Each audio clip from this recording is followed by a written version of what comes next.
I don't wanna hear any more small talk. Off that short pier, take a long walk. My style ain't free cause it ain't off top. I'm at your throat, go get a cough drop. I don't wanna hear any more small talk. Off that short pier, take a long walk. My style ain't free cause it ain't off top. I'm at your throat, go get a cough drop. It's kush. I love me too much and your brain turn to mush. Fall flat on your tush. You couldn't handle the product I push. I guess I'm just used to it, I just do it. Like Nike swoosh, none of that Reggie Bush. Cause I'm top shelf, I ain't got wealth. But I'm on my grind like park rails. I'd sell the shoes right off my 2 feet, then add one, that's a yard sale. Got dumb bars that be smarter than Harvard, Yale. Take your pictures elsewhere, you wanna be TMZ, I wanna be VIP. Quit pandering, I'm not answering, cause I don't wanna hear any more small talk. Off that short pier, take a long walk. My style ain't free cause it ain't off top. I'm at your throat, go get a cough drop. I don't wanna hear any more small talk. Off that short pier, take a long walk. My style ain't free cause it ain't off top. I'm at your throat, go get a cough drop. All of that bark and no bite, that's alright. Not everyone can be the big dog. Take a walk, kick rocks. Can't keep me out cause I pick locks. They hearing me knocking, I'll never be stopping. I keep this shit popping like lip gloss. Well, all right, ladies and gentlemen, thank you for another episode of Unscripted on a day after Memorial Day, where we honored, remembered, thought about, and appreciated every single person that laid that life down so that we could do what we do, how we want to do it, when we want to do it, and the way we want to do it. And again, man, amazing day, to be alive, and a great day for sports. We're a couple of days away from the NBA Finals to start off with, and it's damn ass hot in Georgia. Logan, what's up, my buddy? What up, man? Hey, like you said, Memorial Day yesterday. Hope everyone had time to reflect, and had just a nice day today. Like you mentioned, man, it's hot outside, man. It is scorching today. Had some rain last night, turned into some humidity today. You know how it is in Georgia. But we are here on Tuesday, and we're going to be talking a lot of sports. I'm ready to do it. Hell to the yes. Gonzo, I know you've been kind of under the weather. I'm so thankful that you are here and giving us some of your time. How are you doing, my brother? Not doing too bad, man. I'm ready to watch some sports. Wish the NBA Finals started tonight. All we really got today is baseball. Probably I won't get to watch the Reds and the Red Sox. So. Man, I don't know about you guys, man, but literally, man, hey, all day today I have been watched with the wife Vikings. And I don't know if y'all watched that show, Vikings on Hulu, but man, is that one hell of a series. I haven't watched that yet. I have not. I mean, if you're into the Vikings and that kind of, those kinds of shows, man, Game of Thrones, that type of level, it's just phenomenal, man. I have to check that out. So it's on Hulu. It's on Hulu. It's the original series is 6 seasons. It's Vikings, and then the the one that carries on after Vikings season 6 would be Vikings Valhalla. So that's kind of the order you got to watch it in. But it's all really freaking good stuff, man.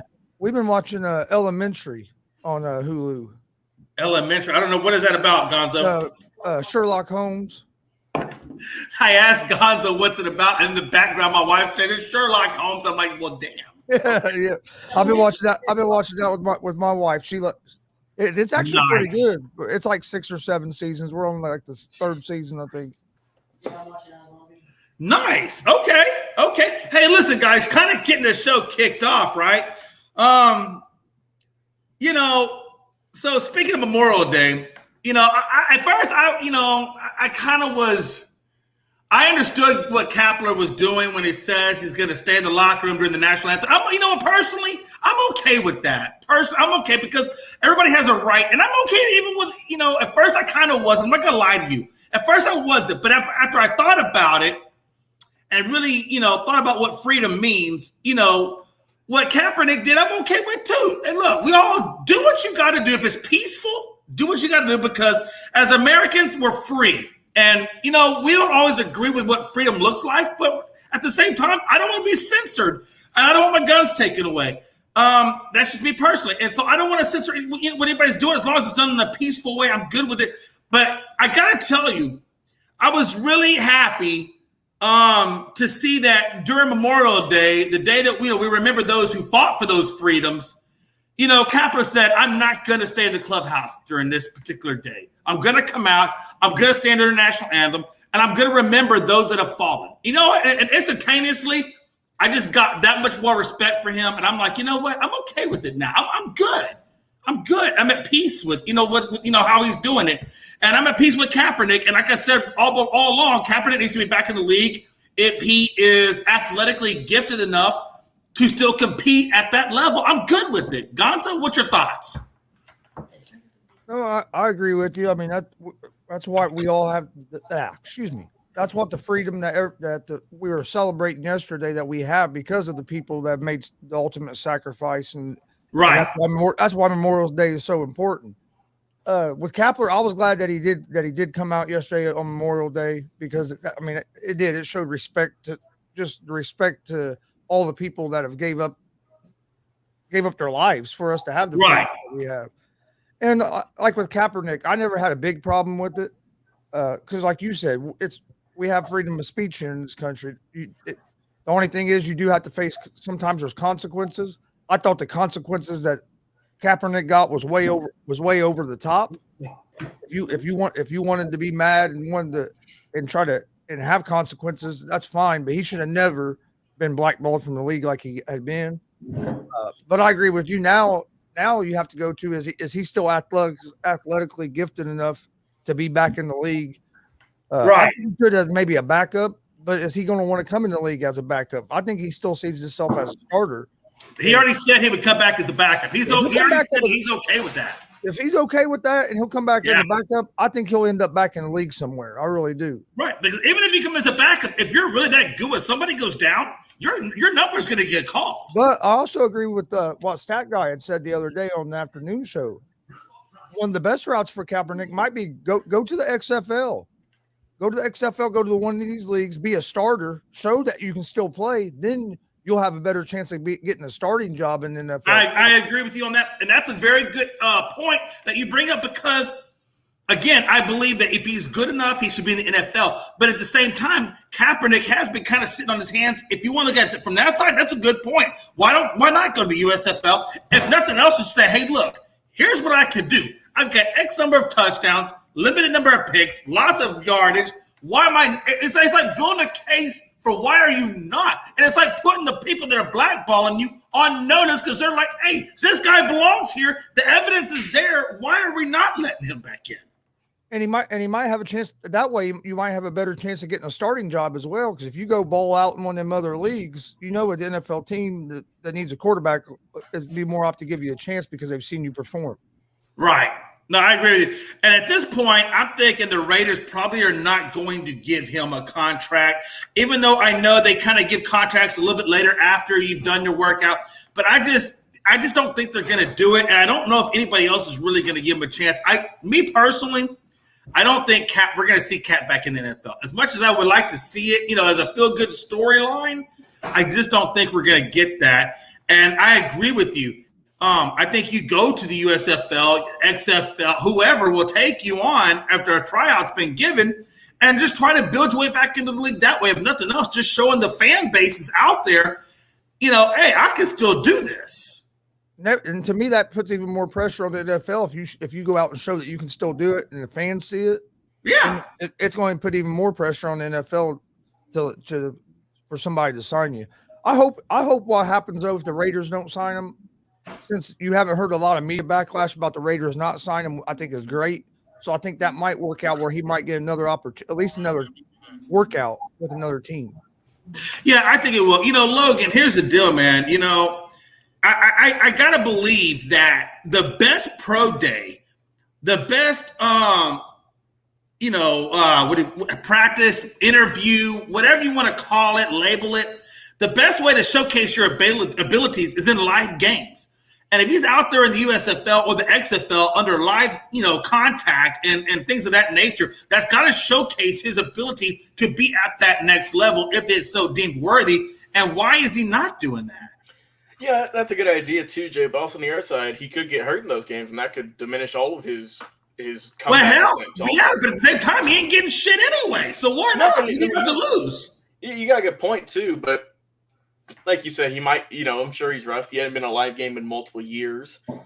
He's just now, I know he's been working out and everything, but like you mentioned, that's not anything compared to live action when you've got a bunch of fast, young, experienced edge rushers coming at you, trying to rip your head off.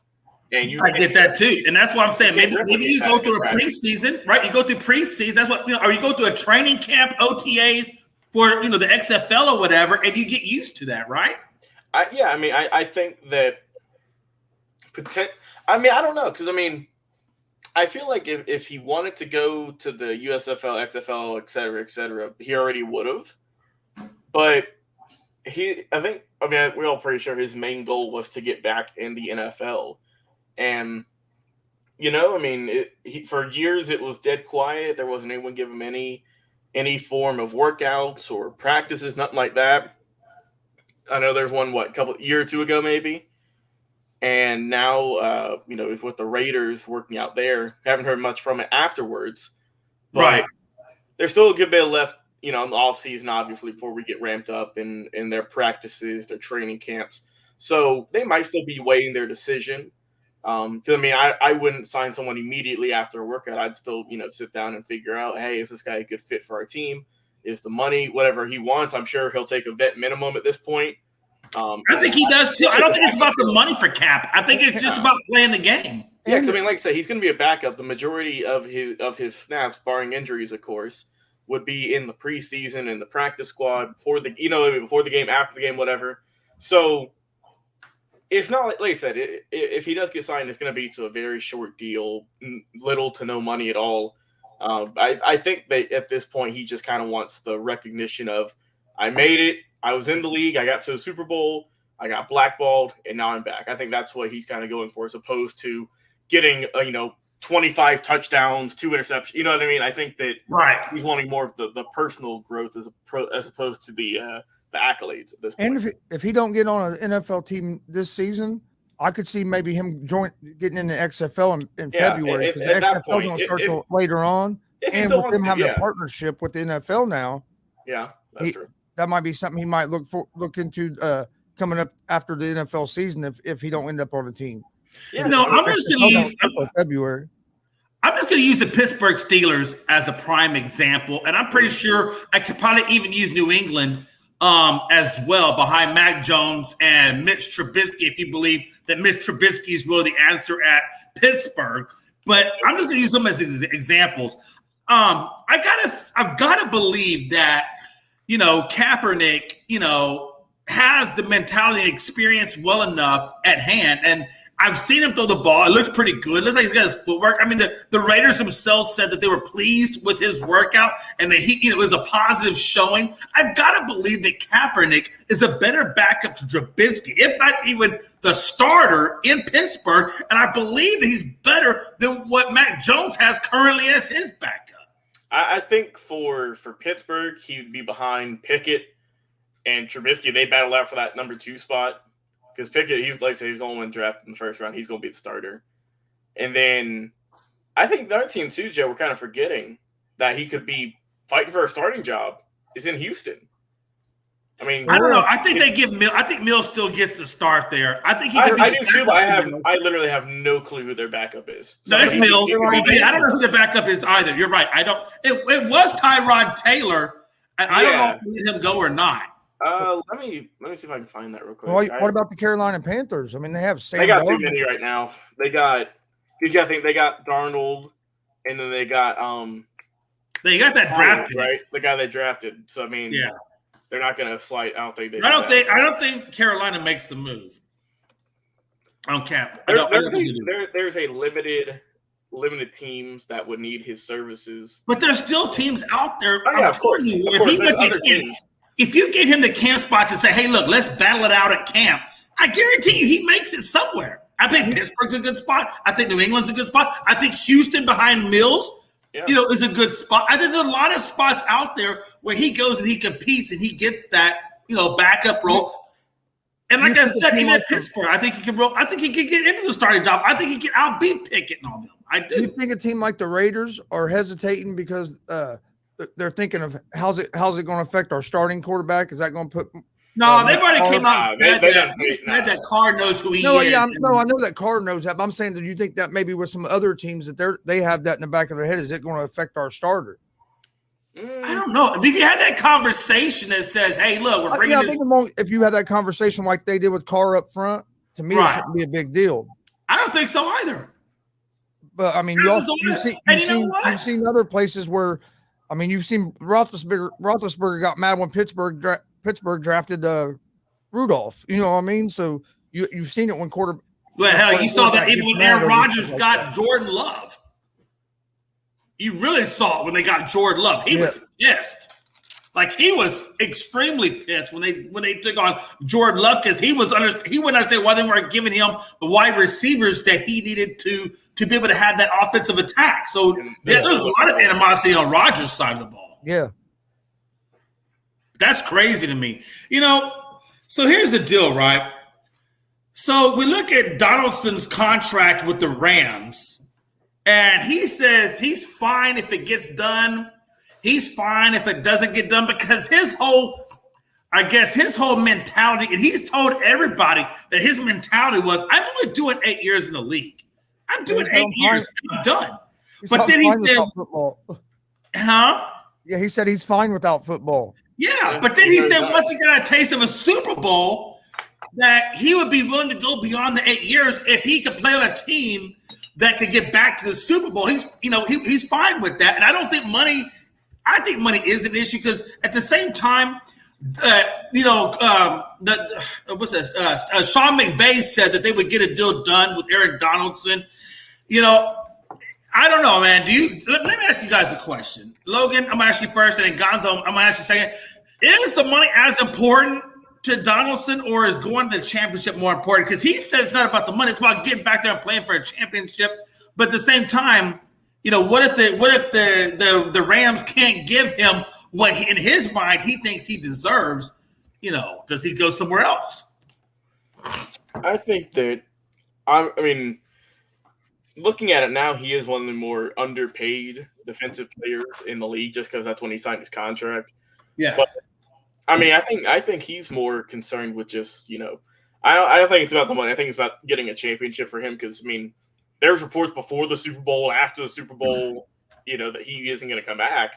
So I think, because, I mean, he's already a Hall of Famer. Like, there's no question.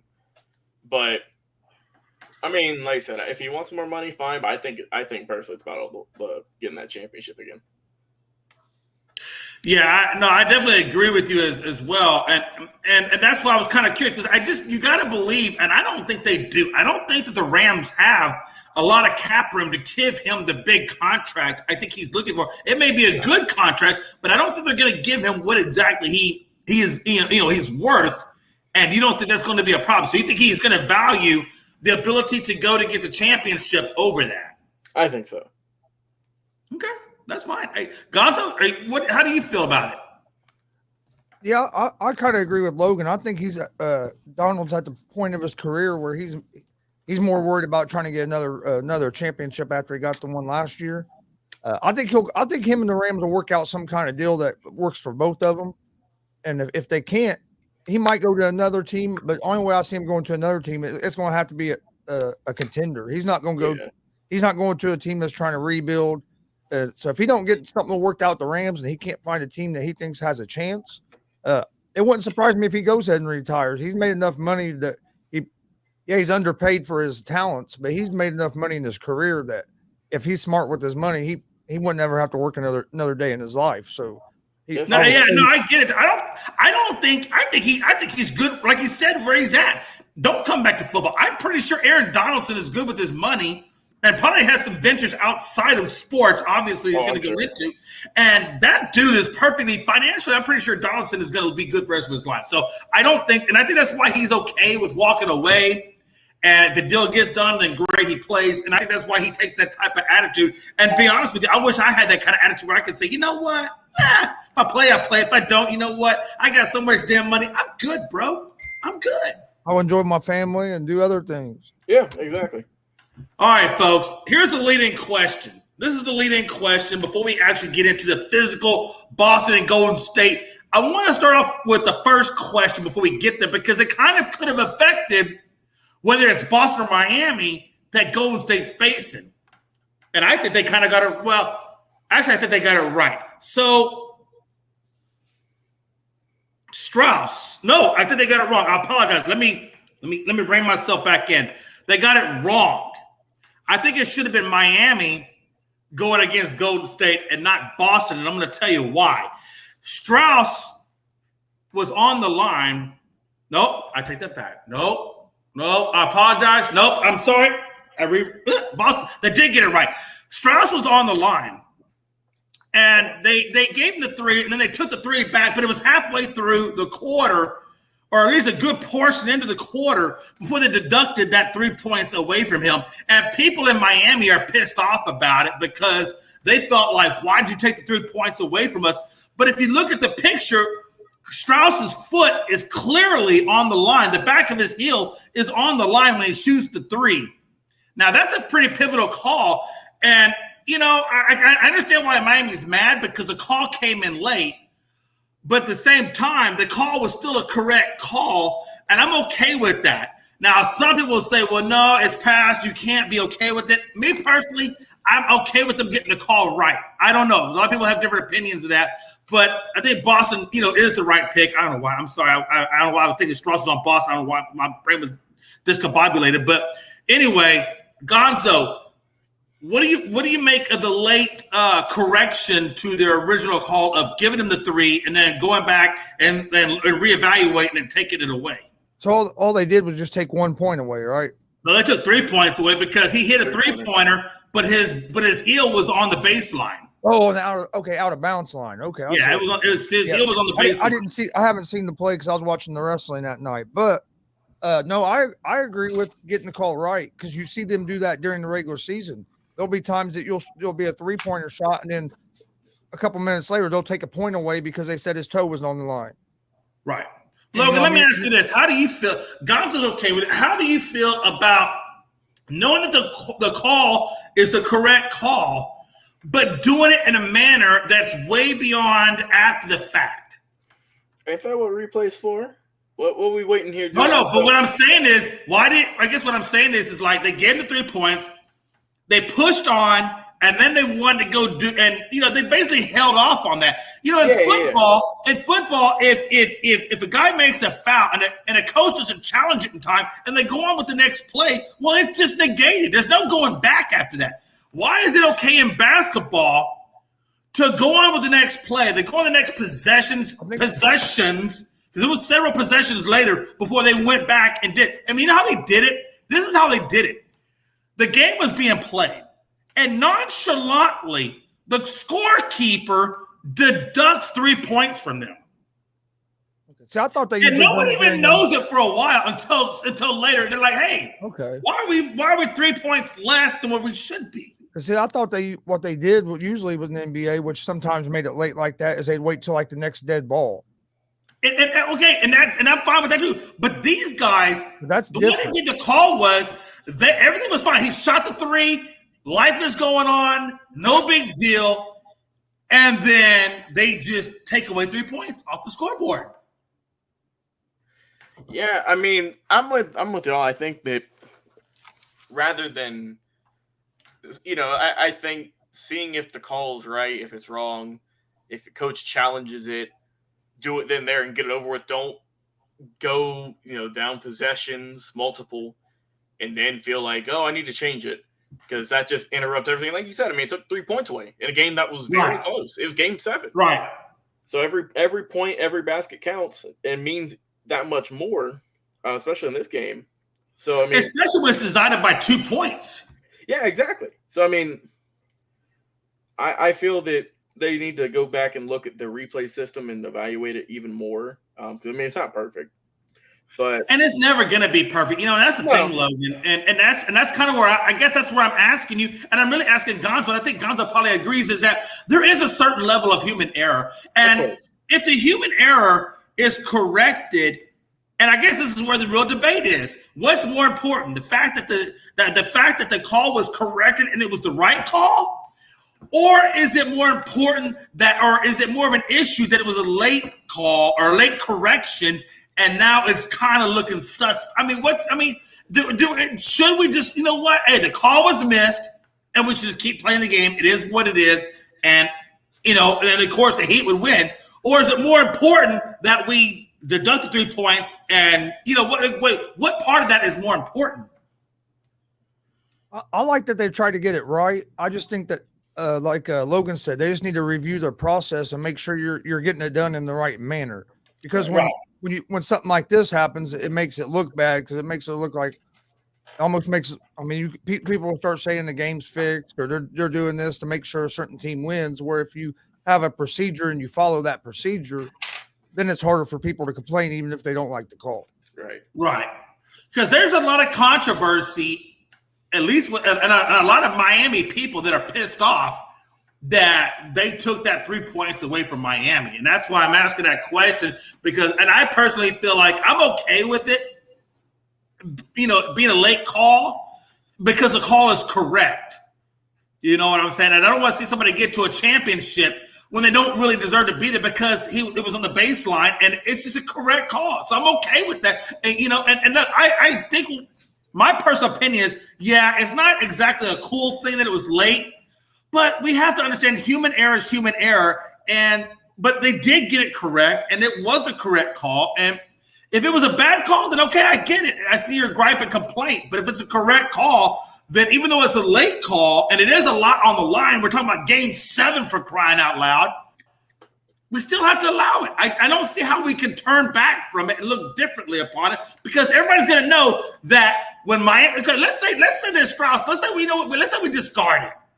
Let's say we completely discard it and say, you know what, it is what it is. Let Miami take that 3. They win the ball. Celtics go home. Miami goes to the finals. All throughout the finals, we're going to be sitting here second guessing and undermining the NBA, because we all know that Miami doesn't deserve to be there. It'd be kind of like the NFL situation when they didn't call the pass interference on the Rams, and the Rams went to the Super Bowl instead of the Saints that year, and that's all you heard about was about how that call had cost. Right, and I think if I'm the Golden State Warriors, right, and if I'm Golden State, I don't want Miami there if they don't deserve to be there, because you know what? I'm trying to win my championship on a legitimate level, and I don't want no asterisks. I don't want nobody second guessing who we went up against. It needs to be correct, and I think that's the more important issue than the amount of time that it took to correct it. That's just my opinion. All right, folks.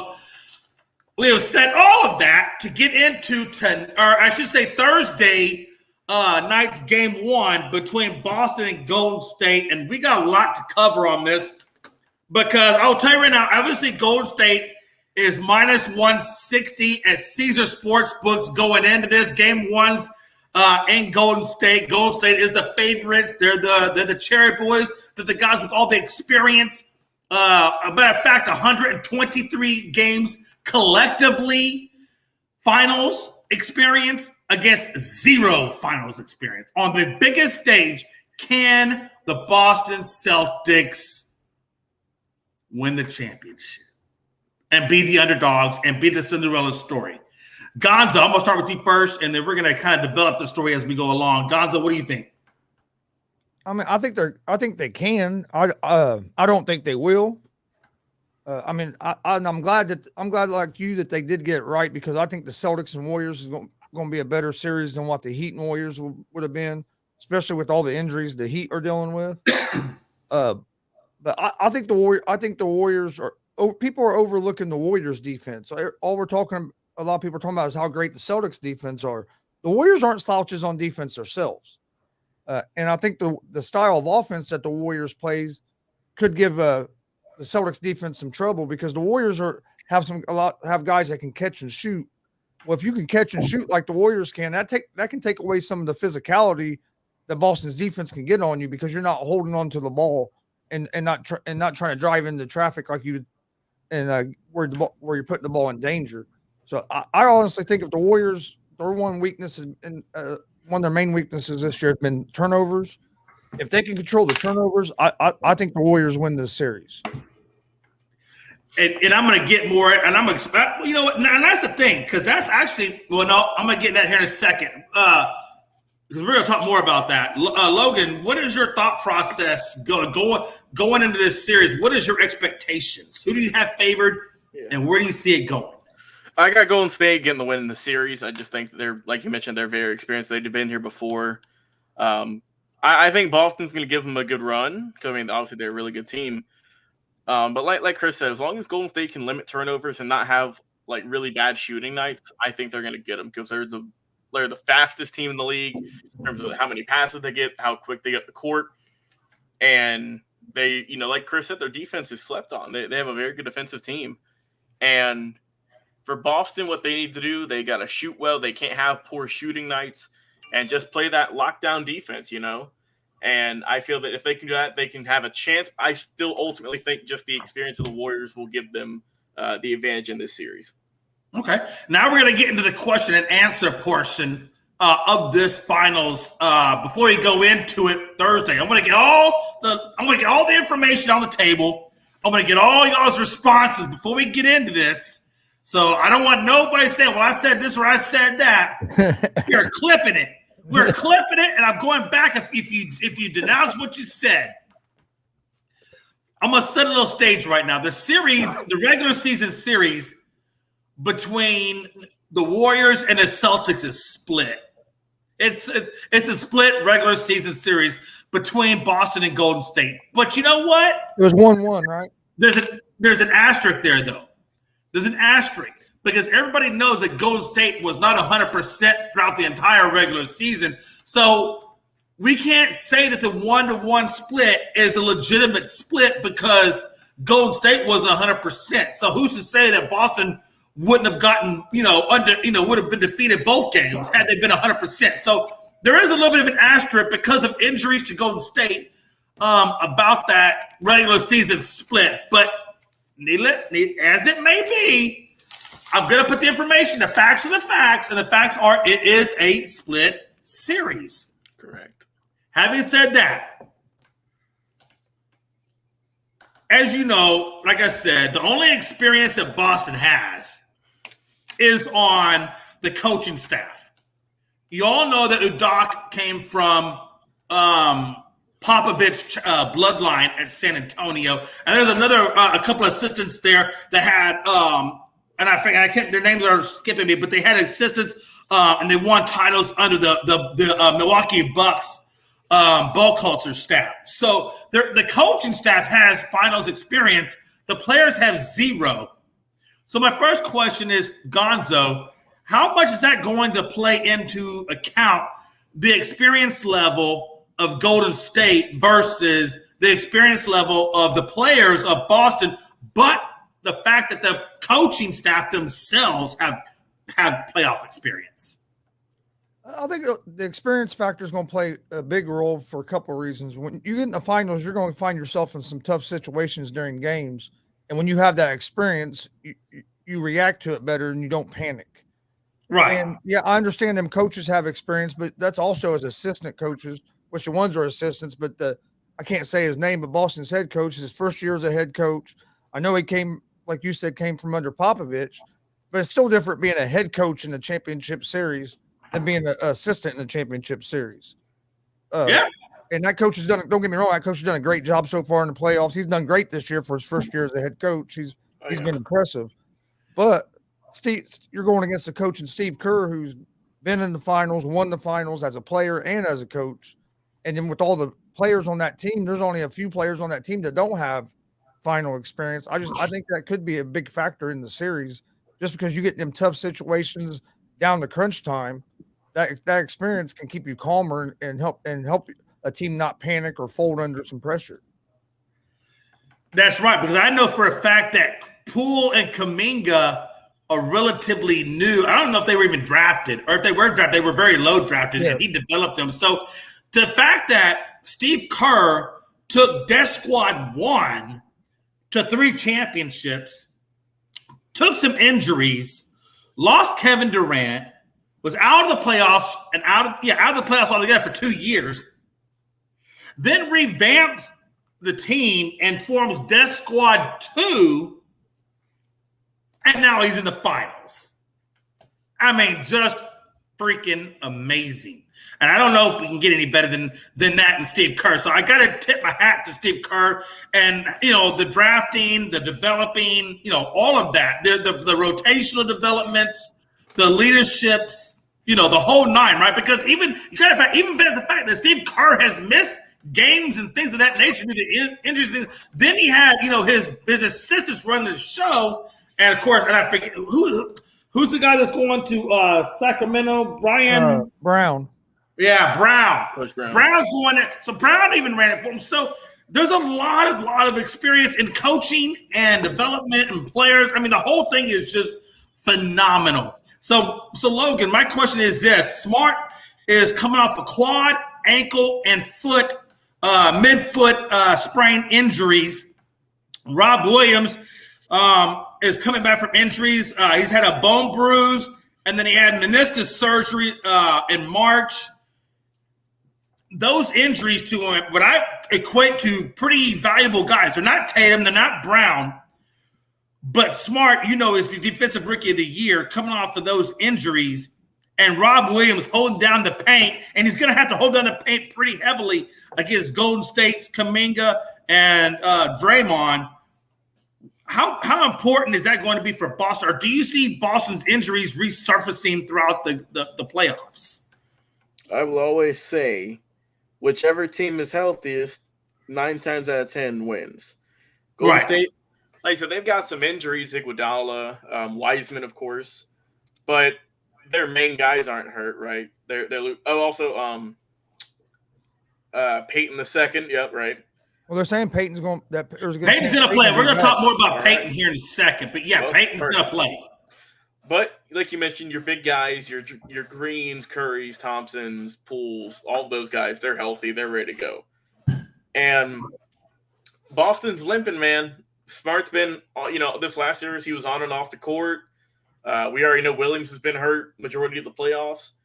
So I think that's going to help him. It's going to hurt him, honestly. And then, like we said, with the amazing coaching of Steve Kerr to be the number one selection in the draft in 2019, 2020, and then just 2 short years later, you come back as an NBA Finals appearance, potential champion again. That more heavily and really commended, I think, because that's impressive. I get they already had the core nucleus, but to still get a brand new crop of guys that, a lot more on the last championship they were at, and still get them to a number 3 seed in the West when no one thought they'd even get that high, and then also to a finals appearance. I mean, it's super impressive. And just to answer your question, I think that the injuries for Boston, as long as, if they keep getting nagging injuries, they're going to keep piling up, man. So since I gave you the injury question, I'm going to follow that up with you on this as well. Okay. There's 2 days off now in between games. I think until you get to games 3 and 4, and I think it changes. But there is going to be some rest in those in-between games. How important is that going to be to Boston's chances? Heavy. Very heavy, because, whether it's a minor injury or major injury that you're coming back from, those 2 days off might not seem a lot, but it can be, man. Go to rehab one day, do a good workout. You're like, okay, I might feel ready for game 3 or whatever, as opposed to going back-to-backs or one night off, So I think the longer Boston can extend the series, the better shot they have at getting the win. Now, Gonzo, I'm going to give you the loaded question, the crazy question. If you're Boston head coach and you know that Smart has gone through 3 different types of injuries throughout the playoffs, you got Robin Williams coming off a bone bruise, plus a meniscus surgery back in March, are you going to monitor their minutes, or are you going to play them at normal minutes or heavy minutes? Knowing that you had the 2 games off at the very beginning of it before you get to games 3 and 4.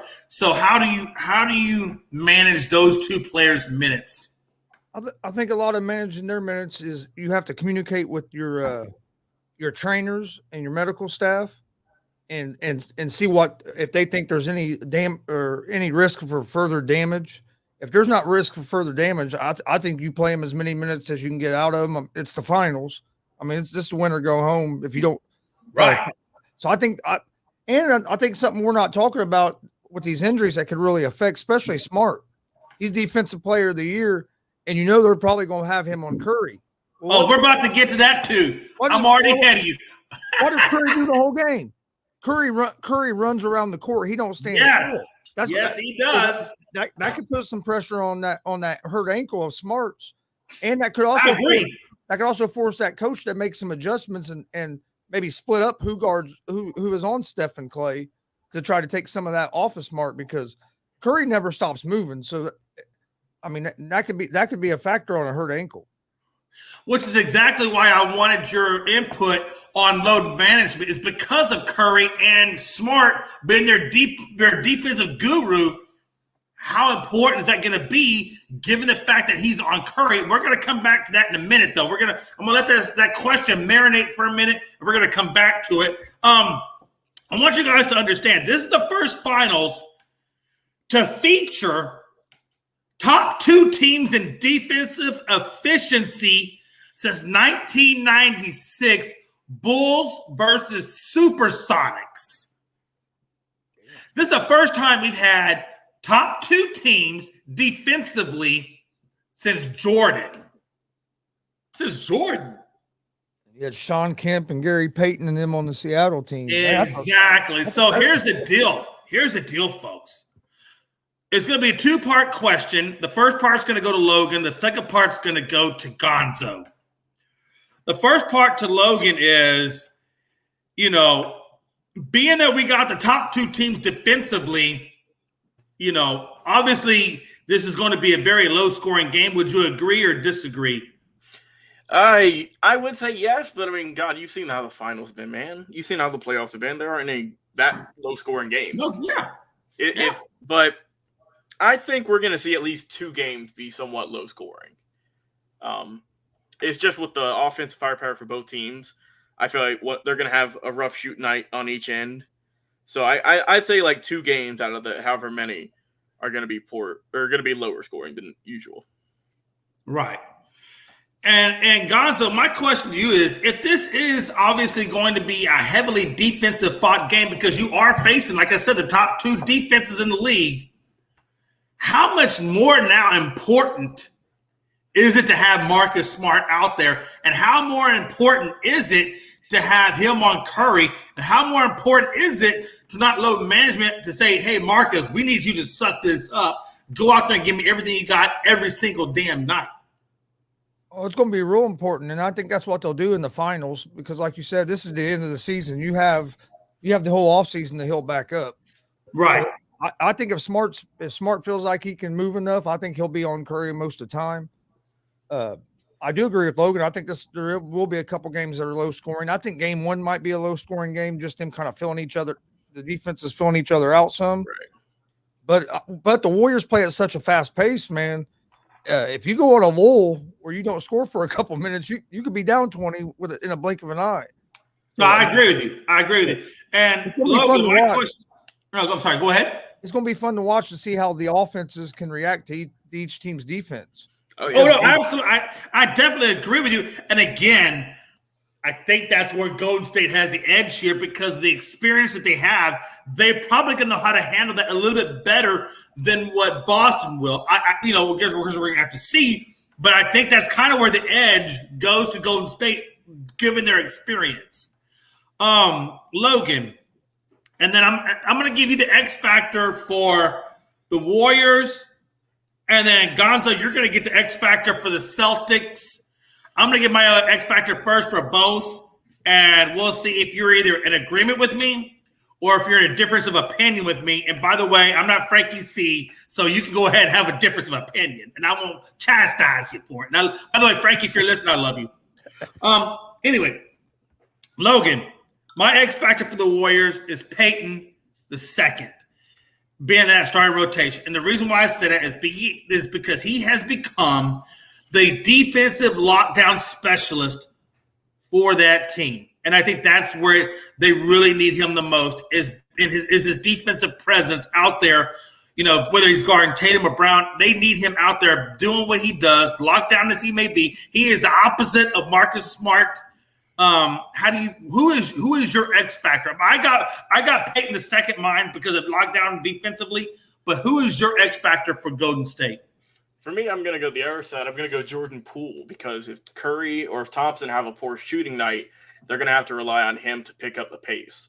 We've seen it in the playoffs. We've seen it. If one of those guys have a bad night, Poole go and score for 25 or 30 and can will them to a win. So that's who my X factors. Also, TJ, I found out Peyton, Porter, and Iguodala all were fully practicing today. So they're taking. Oh, that's even better. That just makes Golden State. They're probably going to be game time decisions. I think Peyton plays because they know how important Peyton is. My X factor for the Warriors would be Andrew Wiggins. Oh, that's a good one. Because what he does on the defensive side of the ball, but he's also a guy that's capable of giving you 20 points a night as well. Yeah. No, I mean, again, all of them are good answers. I mean, you're right. Mitch Wiggins has got to play. He's got to do what Mitch Wiggins does. So if we flip it to the opposite side, if you look at the X factors for the Celtics, I'm torn. I'm torn between two X factors. I'm torn between, like I said, I think Marcus Smart, opposite of Peyton II, is the X factor because of what he's going to have to do against Steph Curry. And I think the second step factor, which again applies to Marcus Smart and Williams, is rest. So I got my two X factors being Marcus Smart and rest. Gonzo, who you got? I think the X factor for the Celtics is going to be Al Horford. Okay. Being able, because he's he's a bigger guy, he can play physical underneath, and the Warriors, he's a junkyard dog kind of guy. The Warriors aren't a big team. Yeah, they have Looney, but other than that, they're not a big team. And Horford can also play on the perimeter as well, and he has a lot of playoff experience. So he does. I think that can be something that the Celtics can lean on, is his playoff experience. So I think his play could be an X factor in this series. I mean, he had a big role in the last series. But you know what, though, Gonzo? You know what experience he doesn't have? Finals. Damn right, baby, all day. But good point, though, Gonzo. I do like the Horford X factor because I've always said and I've always believed, and I take this back to my Houston Rocket days because I believe in this type of player. We had for our junkyard dog, we had Mario Ellie. Mario Ellie was our junkyard dog. He was that guy that just was nasty, ferocious, could do everything right. That guy, that guy that you were like, oh my God, if he wasn't here, he's the heartbeat of the team. And then look at Jamal Crawford for the Phoenix Suns, who's that same kind of guy. But then look at Al Horford and PJ Tucker. PJ Tucker's that kind of guy. He was with it with Milwaukee. He was with it with Miami. And then you have a guy like Al Horford, who is that junkyard dog, that energetic guy that sparks your team, nasty, in your face, and just goes after it. And I love those kind of guys, the junkyard dog type of mentality. I love that. So I like the Al Horford X factor. I think that's really, really amazing. Logan, who's your X factor for the Celtics? For me, the X factor for this upcoming series, I'm going to go with Jaylen Brown. He's had a really good playoff so far. Only two really bad games in terms of shooting. He scored like 12 points, I think, in both of those. But other than that, he scored pretty much 20 points every single game he's been in. So can he continue that streak in the biggest, series of his life? If Tatum's not shooting well, they need him to pick things up. And as that kind of number two superstar on your team, you've got to rely on him, I think, a little bit more in these playoffs, because let's not forget he scored 40 one night a couple nights ago against Miami. So is he capable of maybe doing that again? We'll see. But I think that's the thing, though. But you know what, though, Logan? The problem I have with that, the problem I have with Brown is I feel like you have your 1, your 2, and your X, or your 1, your 2, your 6 man, and your X. It's hard for me to put the X factor on the 1, the 2, because that's what we expect out of them. The X factor I look for is a factor in the game that is more than what we expect to come out of. So if I know my number 1 and my 2 are going to give me, I want to look for my 6 man, or I want to look for a defensive specialist, or I want to look for somebody off my bench that's going to come in there and give me something more than what I've already expected that's going to turn that title or turn that game. I don't know. The one and the two is hard for me. And I'm not trying to chastise you, Logan. I'm not saying the Browns not. Yeah, you need me, but it's hard for me to put the X factor on the one and the two. I got you. Josh Bailey comes in and says Warriors. Hey, it's an easy one, Josh. That's an easy one to call. It's easy. It's easy to say Warriors. I think a lot of people are. I think the biggest factor out of all of it is going to be turnovers. Yeah. And we're getting to that. And that was actually my next question for you, Gonzo. Hold on to that. My question for you, Gonzo, and of course, I'm going to ask you the Celtics for Logan. The weakness for Golden State is what? Turnovers. Okay. So right now, Golden State's at 14.8 turnovers per game. So yeah, turnovers are huge right now. And fast break points for the Celtics is amazing. So that could be another X factor for the Celtics is if they can capitalize on Golden State's turnovers. Yes. So by that same factor, what is the weakness in for then the Celtics, Logan? For me, I'm going to go different. I think they need to shoot the three a little bit more efficient. I think. Yeah, exactly. Because they had a hard time really converting those threes, even with Dallas. Yeah, and you can't go even with Dallas. We kind of saw that. If you go 3 or 4 minutes without scoring against the Warriors, you could be in big trouble. They can't have them big scoring lulls. Matter of fact, Josh Bailey goes on to say, my computer's going slow, but Golden State Warriors play sloppy at times. It's true. They do play sloppy at times, and I think we kind of saw a little bit of that in Dallas, but Dallas just wasn't good enough all the way around to capitalize on their sloppy performance, truthfully. If Dallas could have capitalized on the lack of threes made by the Warriors, they would have been good. The problem with that is Dallas had no inside game. Dallas was all about the three ball themselves.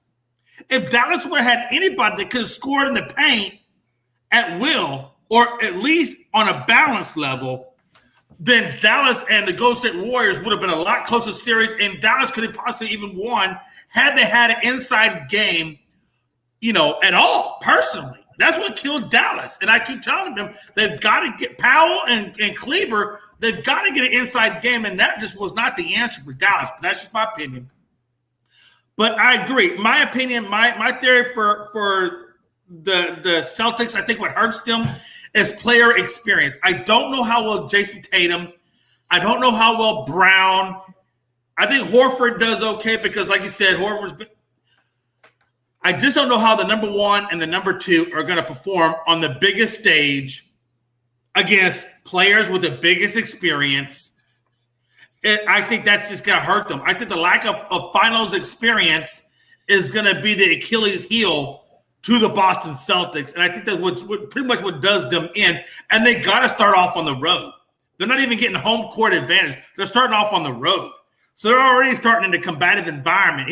And Joshua Bagans says, Wiggins is a key. Otto Porter can defensively help if the bench is healthy and gets Gary Payton the second back is huge. I got to be honest with you, man. I think Gary Payton the second is bigger than Wiggins. On a defensive front, I think what Gary Payton gives you defensively is bigger than what Wiggins gives you because they have so many scores in their team that I think maybe Wiggins gets overlooked by other people, but you cannot overlook defense, and that's where Gary Payton, your lockdown specialist, helps you. Anyway, again, I want to ask you guys, in your opinion, what is the one element, and you can pick any team, by the way, whatever that team may be, what is the one element that is going to win this game, in your opinion? You pick the team, you pick the element, and tell me what you think. Logan, I'm going to start this time with you. What element and what team do you give it to that's going to be the overall winning catalyst to them? If the Warriors can limit their turnovers, they will win this series with ease, I believe. True. Not bad. Gonzo? I agree with what Logan says about the Warriors, but I'm going to take it the other side, since the other side, since about the Warriors. If the Celtics get to the rim, I think that could be the big X factor in the series, not settling for threes. Because when they're not hitting their threes, if you just keep throwing them up, you're going to dig yourself a hole. If Tatum and Brown can use their size and get to the rim, I think that could be a big factor in this series, and a big reason why the Celtics would win the series if they were able to do that. I think the Warriors are going to win the series in 6 games, and I love what Logan said, because that'd been what I would have said about the Warriors. If they don't turn the ball over, I think they win this series pretty easily. Okay. I do first think of all, I had this going 6 games as well. I have been going 6 games as well because of the fact that the Celtics really struggled with Miami. They really struggled with Miami to all the way to 7 games, all the way to the last shot. And like I said earlier, and this is why I said this is why I brought this into this conversation right off the rip, was because of this. The fact that Miami could have very well been here. 2 points is 2 points. I mean, literally. I mean, that was anybody's game. And if you're struggling like that against Miami, how are you going to do against the Golden State Warriors and what they bring to the table and experience and everything else? And it's in Golden State game 1, and you're dealing with some injuries to your 2 key players. There's a lot stacked against Boston. And that's why I don't think Boston makes it past. I think 6 games, and I think we're out of here. Josh Bailey, you may want to stick around for this, because this is something that concerns your team. Because I'm picking Golden State Warriors for my key. My key is this. The Warriors have a hard time dealing with the switch-heavy defense. We saw it with Dallas towards the end of the series, and it started to help them a little bit, and their games weren't quite as blown out. But if you know anything about Boston, like I said, is one of the number 2 defense in the league, and they are a switch-heavy defense. And I think that could be, as my third X factor, I should say 3 X factors. My third X factor would be the switch-heavy defense by the Celtics that could be a very pivotal roadblock for the Warriors to get the victory. And it could push, even depending on how well the Celtics do injury-wise, health-wise against Golden State, it could even push it to a game 7. Yeah, so we'll see what happens. Another factor that we haven't mentioned is fatigue. You have Boston coming off them 2 hard-fought series, and you have That's true. That's true. That's true. You have to look at that. But at the same time, you can say that, and again, one of my X factors was rest.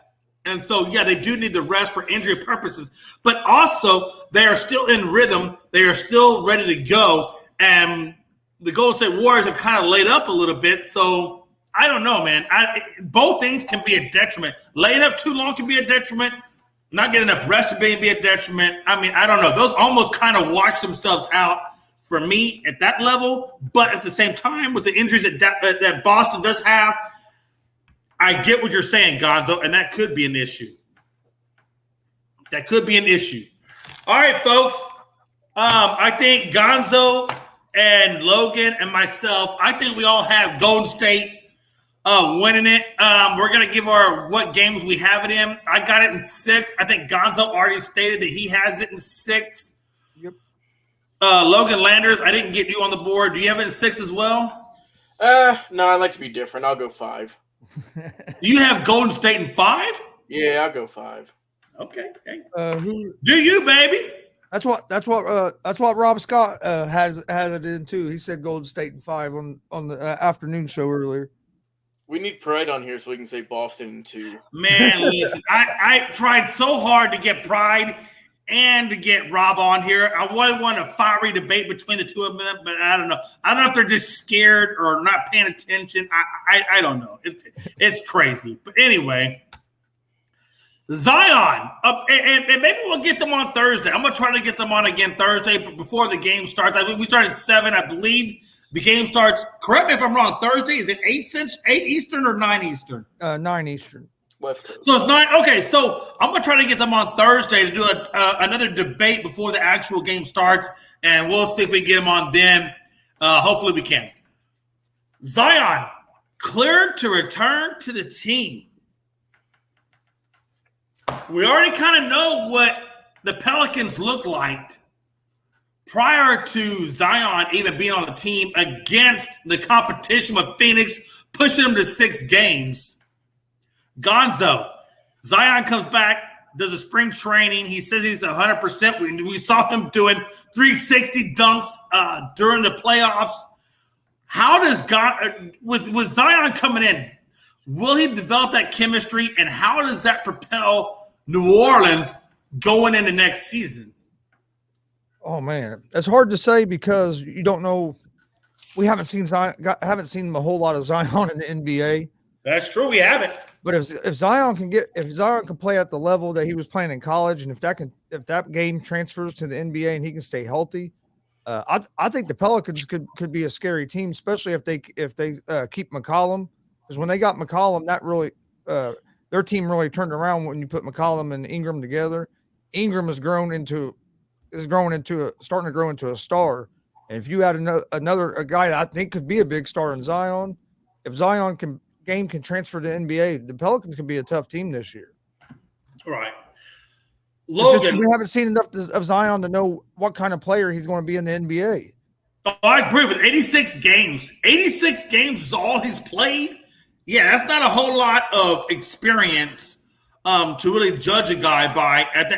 How many years he's been in? You're right. It's not a lot. And so my question to you, based off of what Gonzo brought up, based on the 86 games that we know he's played so far in his career, which is not a whole hell of a lot, and based on his weight issues and every other thing that you could think of, Logan, my question for you is simply this. He's supposed to get the max extension of 5 years, $186 million this summer. According to Zion, he says he can't sign the extension fast enough. So it's a 2-part question for you, Logan. Number one, do the Pelicans give him the 186 at 5? And secondly, does he sign that extension? It's looking like they're going to give it to him probably. I mean, he's got a lot of talent. Ain't no doubt about that. We all know what he can do, but it's risky. I mean, it's one of those that could easily, if not taken care of properly for himself, that could be a contract in 3 years or so that might come back to bite them. Right. Now, I agree with you. Throwing it out there. I hate to say it. And if you're Zion, I mean, I'm signing that thing right away. Ain't no way I'm waiting. Oh, yeah. Ain't no way. I hate to say it. It could turn on. He could turn into like a Greg Oden if he keeps having injury trouble. And that's my question. Hold on, Gonzo. So I was just about to give you the last question of this round. And the last question for you, Gonzo, is this. Based on his injury experience, how do you see him going forward in the future? Do you see this still being a plaguing issue, or will he finally get over the hump of injuries and start to develop an ongoing career healthy?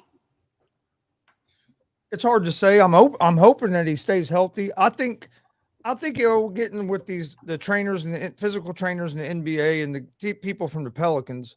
You would think that would be able to get him on some kind of nutrition plan, get him on a plan, get him on a workout plan to try to keep him healthier. If they can do that and he can stay healthy, he's definitely worth the extension. But like Logan said, you're taking a big risk because he hasn't stayed healthy. And look, they held him out of the playoffs this year when it looked like he could have maybe played. It looked like he could have played at any point in that time. They didn't want to put him back too soon and get him hurt. But you can wait and go back and get hurt. So it's just, I mean, you never know what's going to happen. I hope he don't turn into one of them players like Oden that just can't ever stay healthy, and we don't get to see him his max potential in the league. Logan, I lied. I do have a last question. If you are the New Orleans Pelicans, you offering him that 186 at 5? I would rather give him the contract than let him walk and be the guy we all thought he would be, and he could be. Because that would kill your whole franchise. I mean, we've seen that for many, many teams where they don't want to pony up the money, and their guy leaves, goes through our team, becomes all NBA, MVPs, all that. So, I mean, I'd give him the money, and if it works, great. If not, then, I mean, he's just going to be another long list of guys who got a big contract and just couldn't live up to it. But I'm voting for the best for him, though. So, basically, Logan's theory is give him the 186, had your fingers crossed, and wrap that son of a bitch up in bubble wrap. Yeah, you ain't wrong. I'm having him Uber. I love it, Logan. Hey, I'm having him chilling on the couch. I'm having people escorting him out the door, the whole 9 yards. You get up to walk 3 people or go with you so you can catch you and fall. Got pillows on them. Oh, yeah. No, nothing spared. If the Nets don't extend Kyrie, should they trade KD? I got to be honest with you. I'm going to tell you right now. With the spotty availability and the COVID vaccine issues, I think leaves the Nets with no choice but to not extend Kyrie. Why would you extend somebody that's only a part-time person?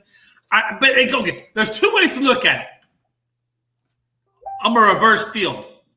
If you are okay with losing Durant and going into rebuild mode, which me personally, I'm going to be honest with you guys. Me personally, I got an injured Kevin Durant who's not 100%, who's not a leader of a team, who is a good shooter. Nobody can, Durant is great on the namesake, but he has a lot to lack everywhere else.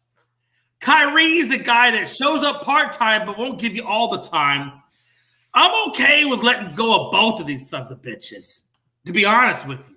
I'm okay with letting go of them and starting over from fresh, build myself to the draft, and we'll see what's on the free agent market, and let's start our team all over again. Because these 2 guys and what they bring to the table is not worth the money or the expectation downfall that you're going to get at the end of the day. So in my opinion, yes, you don't extend Kyrie. You let KD and you trade him for draft picks, and then you live to fight another day. Because at the end of the day, these aren't the 2 guys that are against you that are going to get you to the finals. They're not. And that's just my opinion on it. Rip the Band-Aid off. That's what I say. And get the draft picks. Gonzo. If I'm the Nets, there's no way I'm giving Kyrie a long-term extension. Only way I'm keeping Kyrie is if I can get him to sign to a 1-year deal. Then I might keep him if he convinces me that he's committed to playing. But I'm not giving you a long-term deal, not knowing what your commitment level is. And with KD, to me, it all depends on what KD's attitude is if you get rid of Kyrie. Oh, no. KD already said he signed with the Nets not for the money, not for the titles. He signed with the Nets specifically to play with Kyrie. He's already come out and said that. Well, yeah, I'd let KD go then. I'm not signing Kyrie to a long-term extension. There's no way. Not the way the dude hasn't played more than 65 games in That's what I said. So if you don't extend Kyrie, you're going to have to trade Kevin and get the best draft picks you can. Yeah.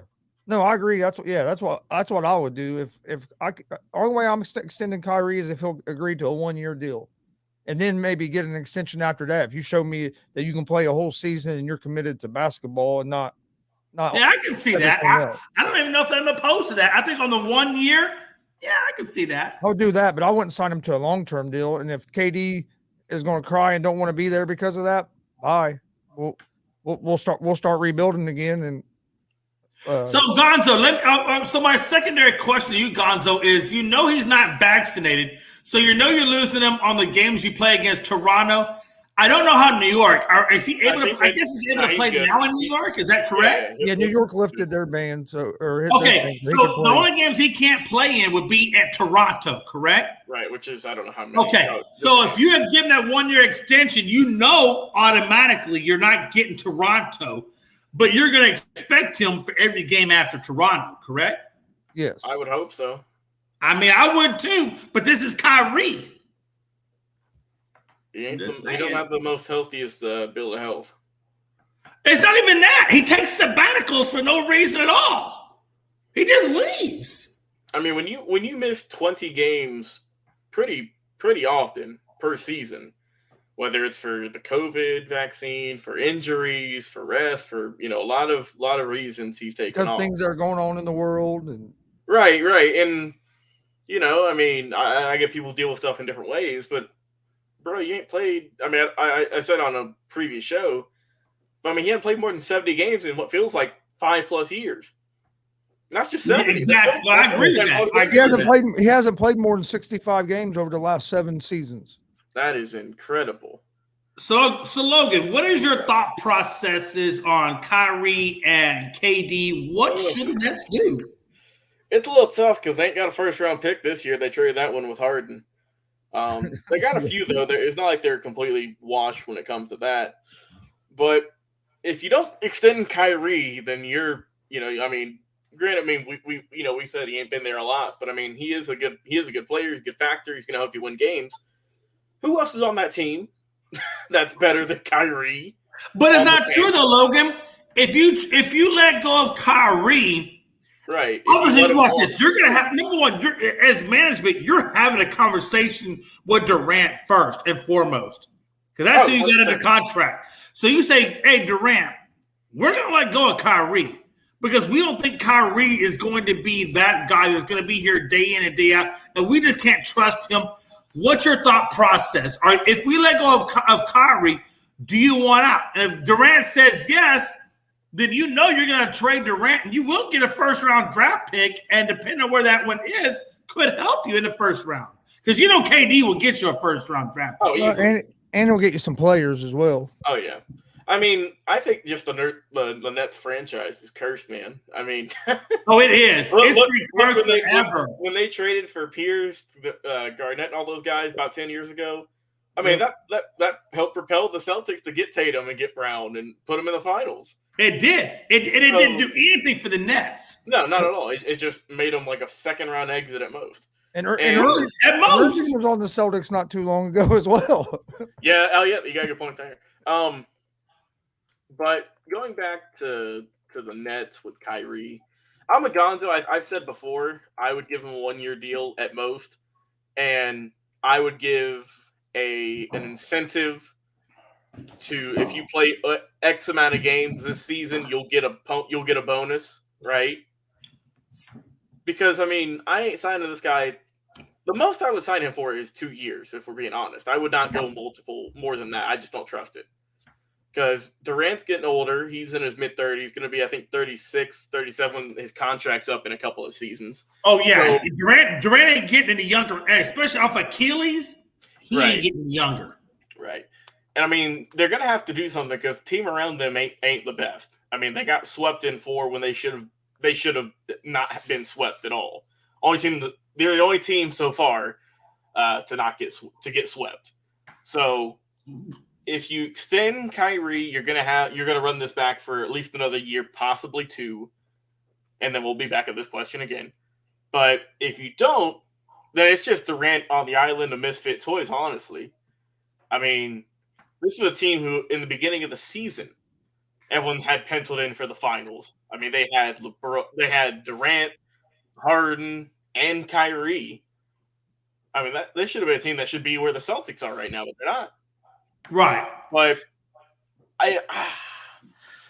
I think that if they get rid of Kyrie and they don't immediately trade KD, like if they let him play half the season, it's just not going to be inspiring basketball to watch. I get you. And that's my thought process on the Nets. Because Durant don't want to be on a losing team. He wants to be on a competing team. And if you get rid of Kyrie, your chances go down. Exactly. How bad is it for Gonzo? How bad is it for Durant's legacy if his replacement is Mitchell Wiggins and they get the championship? You mean Andrew Wiggins? I'm sorry. I'm Rockets, and his daddy was Mitchell Wiggins, and his daddy played for the Rockets, so I'm still Mitchell Wiggins diehard. But I understand Andrew Wiggins, whatever. He knew what I was talking about, Logan. He don't need no help. I got you. I love you, Logan. Actually, what's the question? I mean, look, how bad is it for his legacy if Andrew Wiggins gets the championship? I really don't think that it affects Durant's legacy. Because I think it does, though. Gonzo, you got to explain to me, how does it not affect his legacy? The fact that they got a championship without him means that he did not mean as much to their previous. It almost lightens the weight of his ring because he tried to go elsewhere and didn't do bupkis. Well, the reason I don't think it affects his legacy really is because the Warriors didn't get rid of him. He chose to leave. I get that, but his replacement. If the Warriors would have got rid of him and replaced him with Wiggins, then I would say yes. But the Warriors won a championship before Durant got there. Yes, they won when he got there, and now they're back in the finals without him. I don't think it really affects it. You can say it affects his legacy that much just because he won a championship when he was there. Yeah, but when you got to but Gonzo. Now you can get on. You got to admit. Gonzo. Hold on, Gonzo. I want you to explain this to me because I'm trying to understand this, and I want you to explain it to me. If I take out Durant, insert Wiggins, and my situation stays the same, then it's like he did not really matter because the outcome was still the same. If you take out Durant, insert Wiggins, and they lose, then it doesn't, in my opinion, it doesn't affect his legacy. So what I'm trying to say is, if the Golden State Warriors against the Boston Celtics lose, then it doesn't affect his legacy because they needed Durant, because the outcome was changed. If they win without Durant, then I think it does affect his legacy because it's like, hey, bro, we appreciate you being here, but we didn't truly really need you for it because we won without you. And in fact, we went 2 years off, came back, and then won with. I think that does affect his legacy to a certain. I think it affects the validity of the weight of the ring in which he carries. I see your point, but I think if you look at it, people already look at KD. They've already took the some of that ring away because they already say, "Oh, you had to leave OKC and go join the team that beat you to get a ring." No, that's true. I agree. That's true. I agree with that. Some of that shine had already been taken off of it, but I understand your point as well. Just to me, I think it says more about his business, that him as a businessman than anything. You made the choice to leave Steph Curry and Klay Thompson and Draymond Green to go play with Kyrie, and then look where you're at. So I think that, man, because I understand what you're saying. His decision. No, I got you. Matter of fact, I'm gonna put this in a 2-part question, an extra question, and maybe this will help you be able to clarify a little bit, maybe a little bit more. And we got Rob coming in. He's that motherfucking late as shit. But I swear to God, Rob. You know what, Rob? I already know Rob. Hold on. We talked Rob, about this. For those of you who don't know, Rob, I don't call him 2 cents, but that's what his podcast is, so I have to say that. Rob, 2 cents. If you want to find Rob, you got to Rob 2 cents. Okay. Yes, Lord. Now that the technical part is, I call him Rob $25 because this motherfucking predictions are on point. I appreciate that, my brother. How y'all feeling? Hey, no, Rob. I'm just giving you your due deserts, which you earned. Okay, so I'm not hyping you up. I'm just giving you what you already earned. Appreciate that, brethren. And I'm going to come back to you. But hold on, because this is a 3-part question. Rob, you're a little bit late, but don't worry. We're going to talk about your Warriors because you're here. Your counterpart, who I wanted you to debate with, ain't here, which kind of pisses me off. But that's okay. Rob, but I need you back here on Thursday. And I'm going to talk to Rayleigh, Pride. Well, we call him Pride. I'm going to talk to Pride too. But I need you guys here on Thursday. Before the actual game 1 goes down, I need you guys debating before the game goes down, so that way you can get everything you got to get out before it goes down, so that way we can get the real. Can we get that working? Yeah, I got you. All right, My bad. I got notified late, audience. So by the time I'm looking at it, I was like, "Oh Lord." But it's going to be 7 o'clock Thursday. I'm going to talk to Pride about it, but 7 o'clock Thursday, and you two motherfuckers are going to go at it, and I want to see Celtics versus Dub Nation. Part 1. But my question for Gonzo, and I'm going to work it all the way down to Rob, is when you look at the Celtics, or let's just look at Durant. Let's just break down Durant as a whole.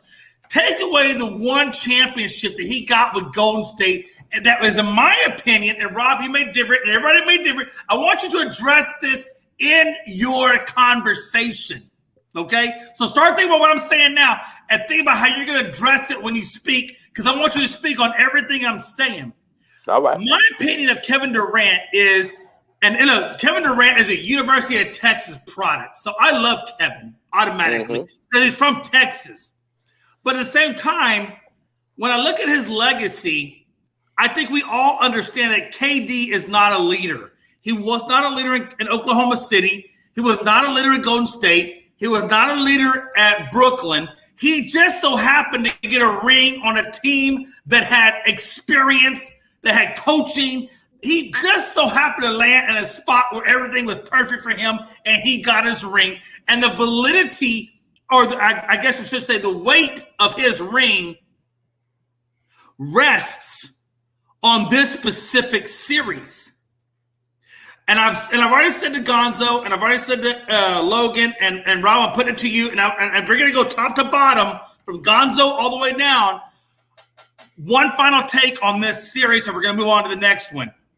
My take is that if he goes to Brooklyn and does nothing but disastrousness, gets traded for draft picks, doesn't win at Oklahoma City, and then Mitchell Wiggins comes in and takes over for him, Death Squad Part 2, off the 2-year delay of Golden State, and they walk away with the ring afterwards, my take is that diminishes Kevin Durant's legitimacy to a title holder. Now, yes, he has a ring because he was on the team. Yes, he did, put up points, but at the same time, they won before him. If they win without him, does that hurt his legacy? And I know Gonzo's point, but I'm going to give Gonzo ample time to address everything I said, and we're going to work our way down. Gonzo, the floor is yours. Yeah, I don't think it affects his legacy, and I'm gonna go a different direction in this. When Shaq left the Lakers, Kobe won a ring without Shaq.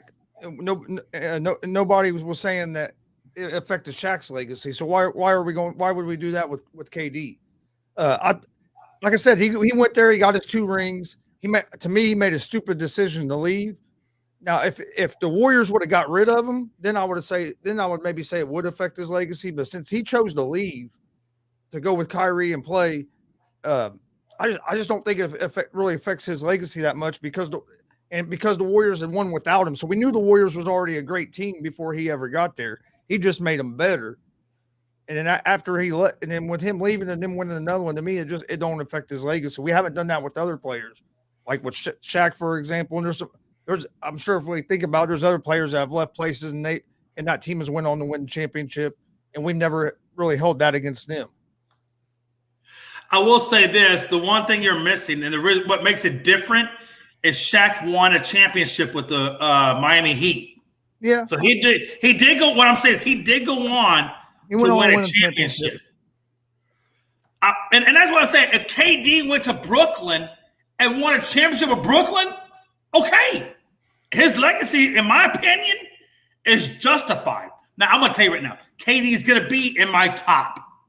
He's still a great – I'm not trying to diminish him as a player, but his legacy, it takes a big hit. His ring, more specifically, Logan, when you come out this, I'm really kind of addressing the legitimacy of his ring. Him, not the team, not Golden State, but just his contribution to the ring. Is it a little bit lighter or a little bit heavier if Mitchell Wiggins comes away with the ring? I think that, like I said, when you look at it, he got that ring in Golden State. He got two of them actually back-to-back years. Finals MVP both years as well. Exactly. I don't think it's going to diminish it a lot. I think personally it's going to hurt him. Just the fact that he chose to leave this team. He went to the Brooklyn Nets, who were supposed to be in this position, potentially against the Warriors. It didn't work. So I don't think it's going to diminish what he did. But I think that for him, for his personal sake, it's going to stink. Because like Chris said, he made that choice to leave. Right. He didn't have to leave. He could have stayed. He could have been there today. Right. And probably they probably would have already won another championship. Exactly. But he wanted to go and be his own man, be the number one on the Nets, and he got it. But so far, they ain't got nothing shown for it. So based on what Chris has said, and based on what Logan has said, obviously Rob is Dub Nation. I'm going to give him last because I want to give Rob the max amount of time to compliment or comment on his team, part two, because we know Chicago's number one.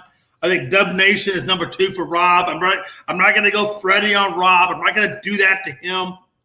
But before Rob comes on and gives his analytical aspirations of his team and where they go from here, I want to say this about KD.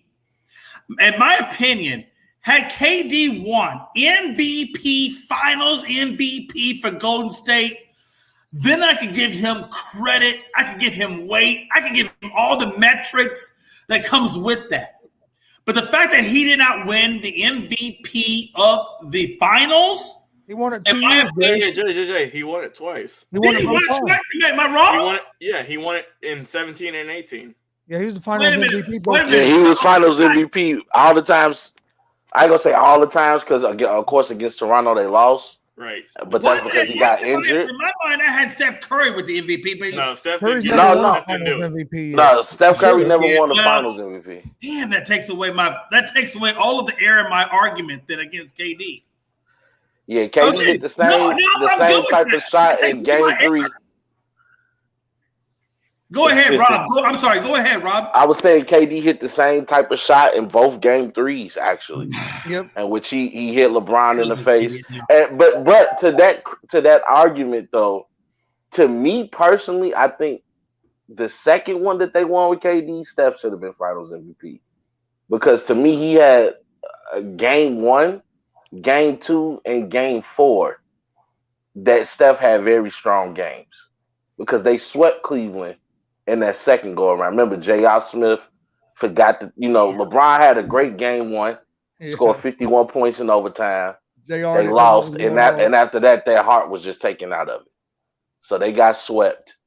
KD got Finals MVP, but to me, Steph should have got that Finals MVP. Like that Game 1, especially Game 4. Steph got hot. He's getting 4-point plays. He's to me, KD really only had a great Game 3. That's just my opinion. Steph should have got the year that Iguodala got it as well. Definitely should have got Finals MVP then as well. So in your opinion, Rob, and God dang it, man, I can't believe I missed that mistake. I should have done better research on that. But anyway, Rob, KD going to Brooklyn, Mitch Wiggins coming in his spot. I gotta be honest with you. I'm gonna take away what I just said. I've got to because if KD got the MVP, then I've got to be honest and I got to be a real man and take back my mistakes. And I've got to say that does put weight on his ring. So I'm going to take back what I said. I'm going to say KD's ring is legitimate because he did get the MVP. So yeah, KD, your ring has weight. And Rob, I'm going to assume that you agree with that because of the fact that he did get at least one out of the 2 MVPs, right? Yes, he got both of them. But yeah. So I hate when I'm wrong. But yeah, go ahead, Rob. You know what though? But you can go either or because we still talking about a team that was 73-9 before KD got there. We're still talking about a team that just had beat his Oklahoma City Thunder, came back from a 3-1 lead. This is the team you go to. They were already champions without you. You go to them, they just become juggernauts in the NBA where, you really didn't know who you really knew that they were going to win all the way. So to me personally, if they're able to win again without him, it kind of I won't say diminish his legacy because it is what it is. The man is one of the most prolific scorers ever in the NBA, but it just makes Golden State look stronger. No, I agree. I agree with what you're saying. It almost makes it seem like, and I got this take from, I don't want to take anybody's takes. I got this take from Chris Broussard and Nick Wright on First Things First, and they made a point. It almost seems like you could have took if Golden State wins this ring, it feels like you could have took any player that's considered a superstar and put them in that slot, and they still would have won. No, so it doesn't make KD look worse. It just makes Golden State look better. Yeah, man, I agree. I mean, again, I think. And like me and Gonzo and I know Loagn was talking about the experience of Golden State is just so much more than what the Celtics are ready for. Yeah. Yeah, and you know what? And we were talking about this on the Afternoon Blitz, me and Gonzo and Greg, and we were discussing that the Boston Celtics can't have those times where they can't score the ball. Or those times where they make those stupid, mistakes, turnovers, or, lazy passes, or Marcus Smart trying to do too much. If they're going to have to play 4 almost perfect games. Right.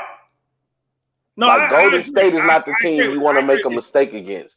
And what this is for right now. Boston is capable, based on what their performance looked like against Miami, they're not ready for Golden State, just like Dallas wasn't ready for Golden State. And again, the switch heavy. But I will say this on Boston's behalf, and I'm going to get your take on this, is how does Golden State handle the switch heavy defense that Boston brings to the table? Because again, since 1996, Chicago Bulls and Seattle Supersonics, we have not seen the top 2 defenses go at it in the finals, and we had that this year.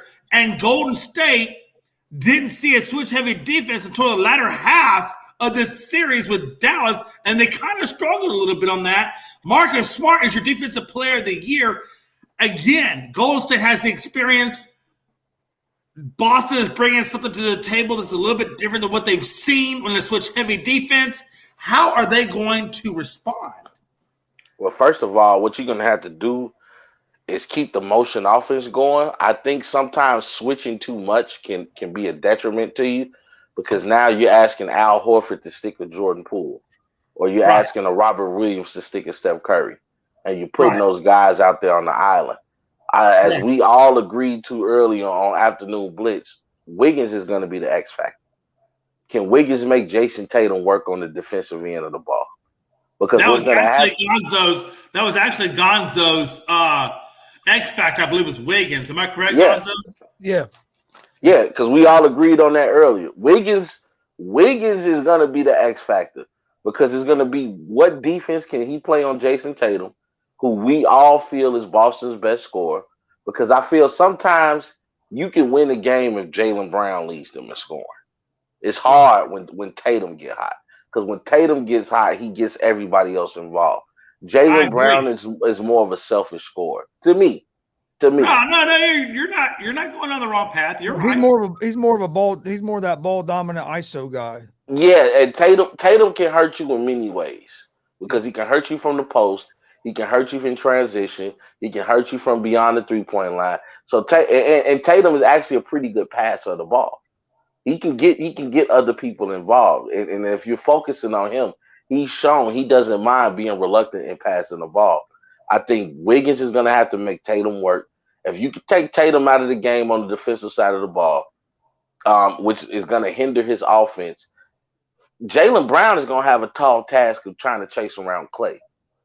And I know people say Marcus Smart, defensive player of the year. I don't know, though, man. I don't know about the whole Klay thing because, you know what, maybe the second half, but Klay in the first half hasn't demonstrated. Klay don't get hot until about the second half. So I get what you're saying, but we just saw closeout K, right? Right. We just saw this same player that you questioning. He just went 8 of 14 in a closeout game from the 3-point line. Okay, that's closeout. I got you. That's closeout, and that's my point. If I'm Boston, I'm keeping that pressure on him the whole time. Now, can they do it? I don't know. But here's the deal, folks. Hold on. Hold on now. Here's a cliffhanger. Because I got to put a cliffhanger in there to keep the interest before we go on to McDaniels on Kaepernick tryout. Hold on a minute now. Listen, we got a lot of basketball to talk about. A lot. And I'm going to keep everybody's interest peaked because I want to know what Rob's got just stored up in him. Gonzo and Pride. If I get Pride on the show, well, it's going to be even better. Woo! Is it going to be better? Because it's going to be hot, folks. Because listen, we will be on here Thursday at 7 p.m. Eastern. The game don't go down to 9. So how much more stuff can we talk about before we go down? Matter of fact, we're going to make a special episode. It's going to be a special episode of nothing but Lakers and Golden State's hypothetical debating before it goes down at 9. And I'm going to get Pride on here. The other extra factor is going to be who Jay was talking about. I think is Gary Payton II because of his defense. Exactly. I think he could be Don't the worry. other X factor. Don't worry. We're going to talk about Gary Payton. Wiggins. Hey, we're talking about Wiggins. We're talking about Katie's. I want it all out there. I want everything naked. We're all going to be, we're going to be running butt naked with Coronas Can we talk in about our hands prior to the how game. the Reds are like watching a Little League baseball team? Because I'm about ready to throw my remote through this television. They do stuff to my 12-year-old Little League team I used to coach there. We're going to go on to McDaniels now. Again, hey, listen, folks. This is only part 1. Part 2, the finale will come down game 1, 7 p.m. Eastern time on Thursday. And Rob Scott will be with us. I'm hoping to get Pride. I will get confirmation on that. And we're going to get a really nice, heavy debate between Golden State fans and Rob Scott and, yes, Lord. and Boston Celtics fans and Pride. And we're going to get the two big fans dueling it out prior to game time. So I wanted to put that out there, and we'll go on out with Thursday. In terms of McDaniels on Kaepernick tryout, like I said, Rob, hey, it was a positive workout. We know that. We know deal was imminent. I know Loagn has said that, and I believe that. You always get a deal right off the bat, but maybe it comes down to a week or two later, whatever. They did say what the Raiders said was his arm conditioning, his arm strength was really, really good.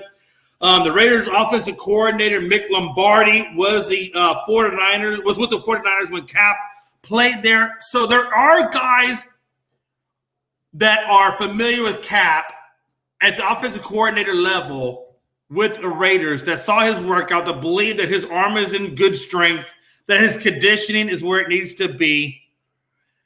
They've already talked to Derek Carr and said, hey, look, your job's not in jeopardy. Kaepernick has said that he's okay with the backup positioning role. He's okay with that, to start. You get Cap at a very vet minimum. Rob, why have the Raiders not given Cap an invite to training camp? I think, they worked him out. And maybe they just didn't see anything to make them, push more for him to be on that team. Also, you got to remember, even though it's been 4 or 5 years, Cap might not be taking the first opportunity himself. He might want to hear more teams out to see if he's going to get more tryout, see if he can earn more money. No, Rob, I'm going to stop you right there. I'm just saying. Hey, look, I love this dude. He been out the league 6 damn years. Rob, you've been going through the desert looking for an oasis to drink out of for 6 years. You don't think you hopping on that shit? Not necessarily, because it's not like he's hurting for money. I'm gonna tell you, look how much money he's making doing. He's made money from the endorsements with Nike. Yeah, but you also, if you've been out of the league for 6 years, I want to play. And if I know Derek Carr is there, you know, McDaniels made that clear. Derek Carr is their quarterback. Exactly. And I want to put this caveat on it. Rightfully so. Derek Carr has proven that he can lead the Las Vegas Raiders. You know, he got them to the playoffs, even though he didn't have a great playoff showing. They are a playoff team now, and the AFC we're not questioning Derek Carr. We're questioning Kaepernick's ability. But that's the reason you're not questioning Derek Carr. There's nothing there for Kaepernick.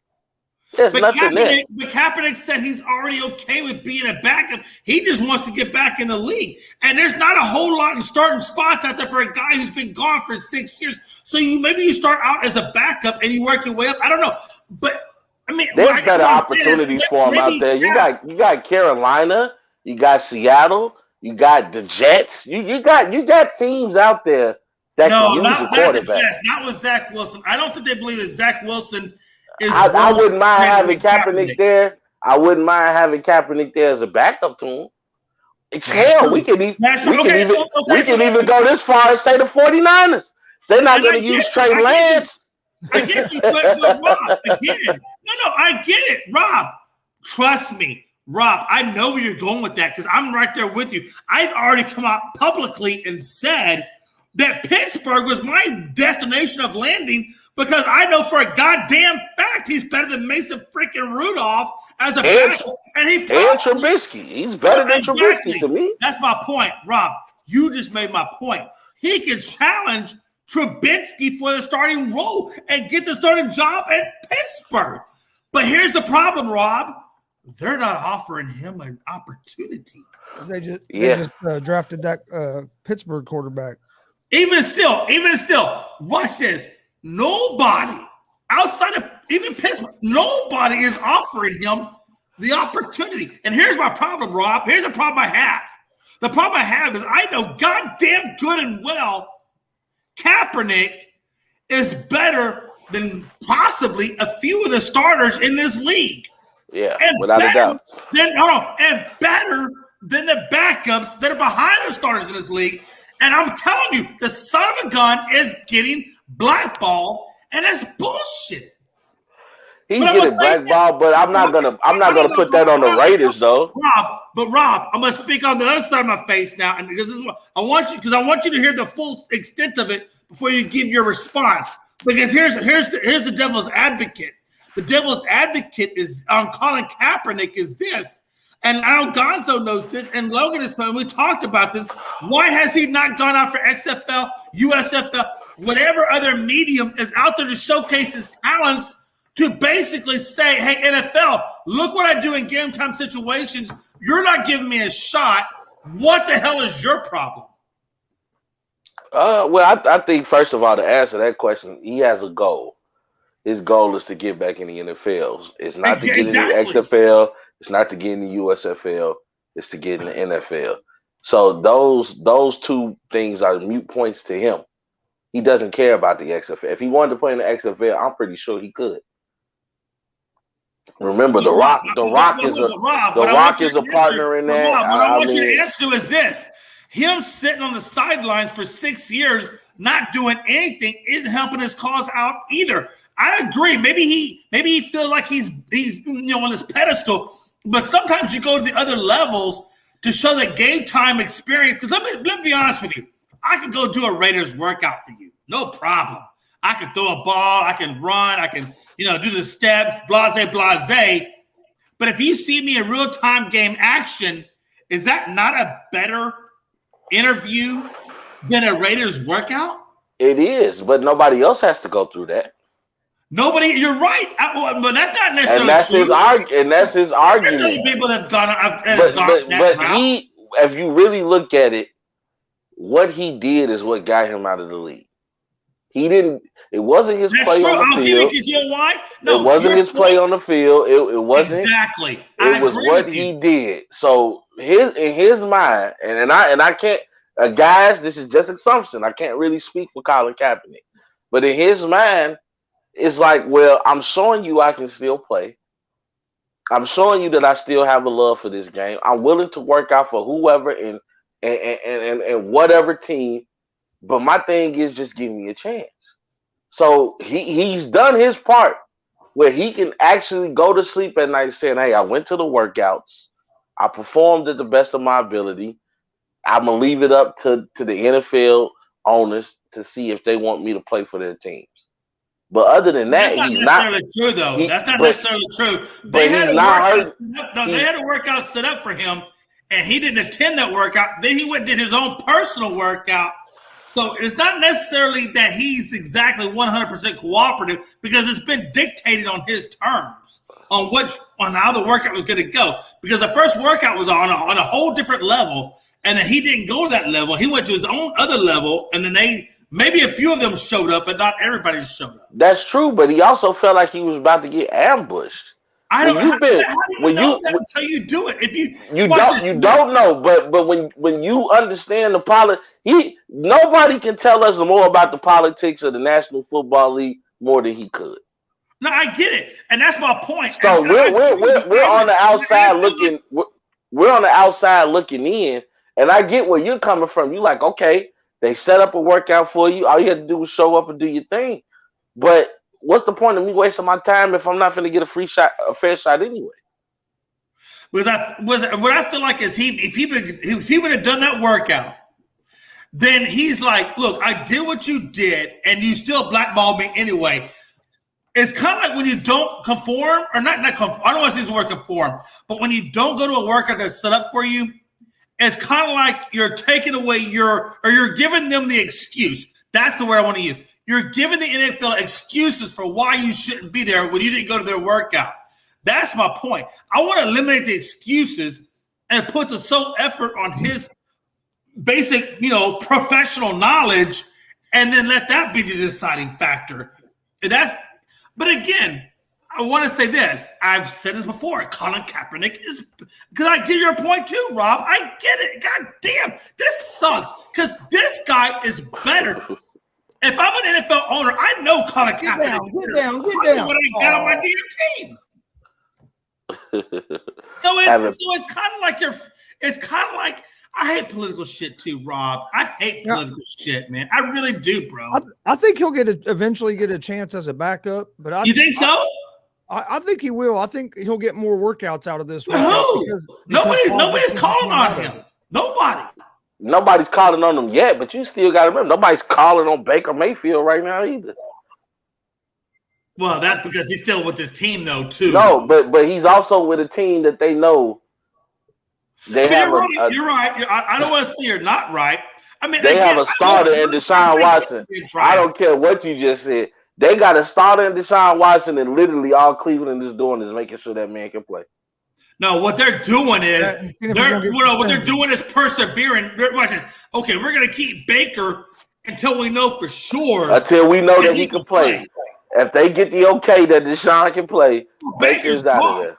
Yep. Yeah, Baker's gone. They're just waiting to see what the suspension is going to be, if he's getting suspended or not, how many games. And what these teams want to know is, are you going to pay Baker? Because we're not going to pay him. I think we're going to pay Baker what we want to pay him. Are you going to pay out the rest of his contract so now we can begin real contract negotiations? And I'm telling you, I wouldn't put it past that we see Kaepernick in the XFL this season in February, now that The Rock is part of it. And you got to remember, they have a partnership with the NFL. So you could, if he don't get a backup job, he might go play with The Rock in the XFL. And I think if he does that, then he'll have a better chance of getting a starting job, because if he goes out there and balls, then one of these teams are going to have to pick him up and maybe even give him that's the hope. That's the hope and the theory behind it. And that'll be a blessing in disguise. I feel like when Colin Kaepernick gives the NFL no reason to make up an excuse, then it really puts the NFL on their heels to make the change. And that's what I was trying to say to you earlier, Rob. My issue was that go to the NFL workout, do whatever it is they say, because you know what? Ball out for them. Do what you do. Show your skill sets, because then you put the NFL on their heels as to why you're not in the freaking damn league. But again, we'll see. I really hope that Colin makes it back, because I am a firm believer. I have fought for this country. I have fought for the rights of freedom, and I don't always agree, with the way people use their freedom. But I am not the judge and the executioner of how you use your freedom. That's the whole point of freedom. Do with it what the fuck it is you will.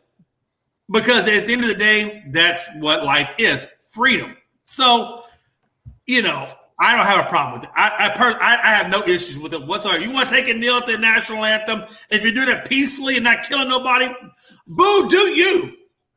Do you. And then go out there and ball. I don't care. Because it's freedom. We're not communistic. I don't want nobody telling me what I can and cannot do. So why am I going to tell Colin what he can and cannot do? That's bullshit. And just a last point today might be a blessing in disguise, because think of how many eyes are going to watch the XFL to see if he still got it. Oh, you know what I'm saying? Damn, coach. So, all right, folks, we're going to lighten the mood up a little bit. Again, hey, Colin, I wish you much, much success. I really hope, you can turn this around and get back into the NFL, because, hey, let's not bullshit ourselves. Last time I checked, Colin Kaepernick's ass was in the Super Bowl, and Dak Prescott was on the motherfucking sidelines. Hey, he beat Green Bay twice. I'm just saying. Hey, as a Chicago Bears fan, I have no problem saying when the Packers lose. You know what I'm saying? Lamar, absence from OTAs. Okay, guys, look, Lamar's got issues. Yes, he was the NFL MVP, and I'm not trying to take that away from him. But Lamar, as we all know, is a one-sided quarterback. He has not really truly, in my opinion, proved the second side of being a quarterback. Yes, he's elusive. Yes, he can run for a shit ton of yards.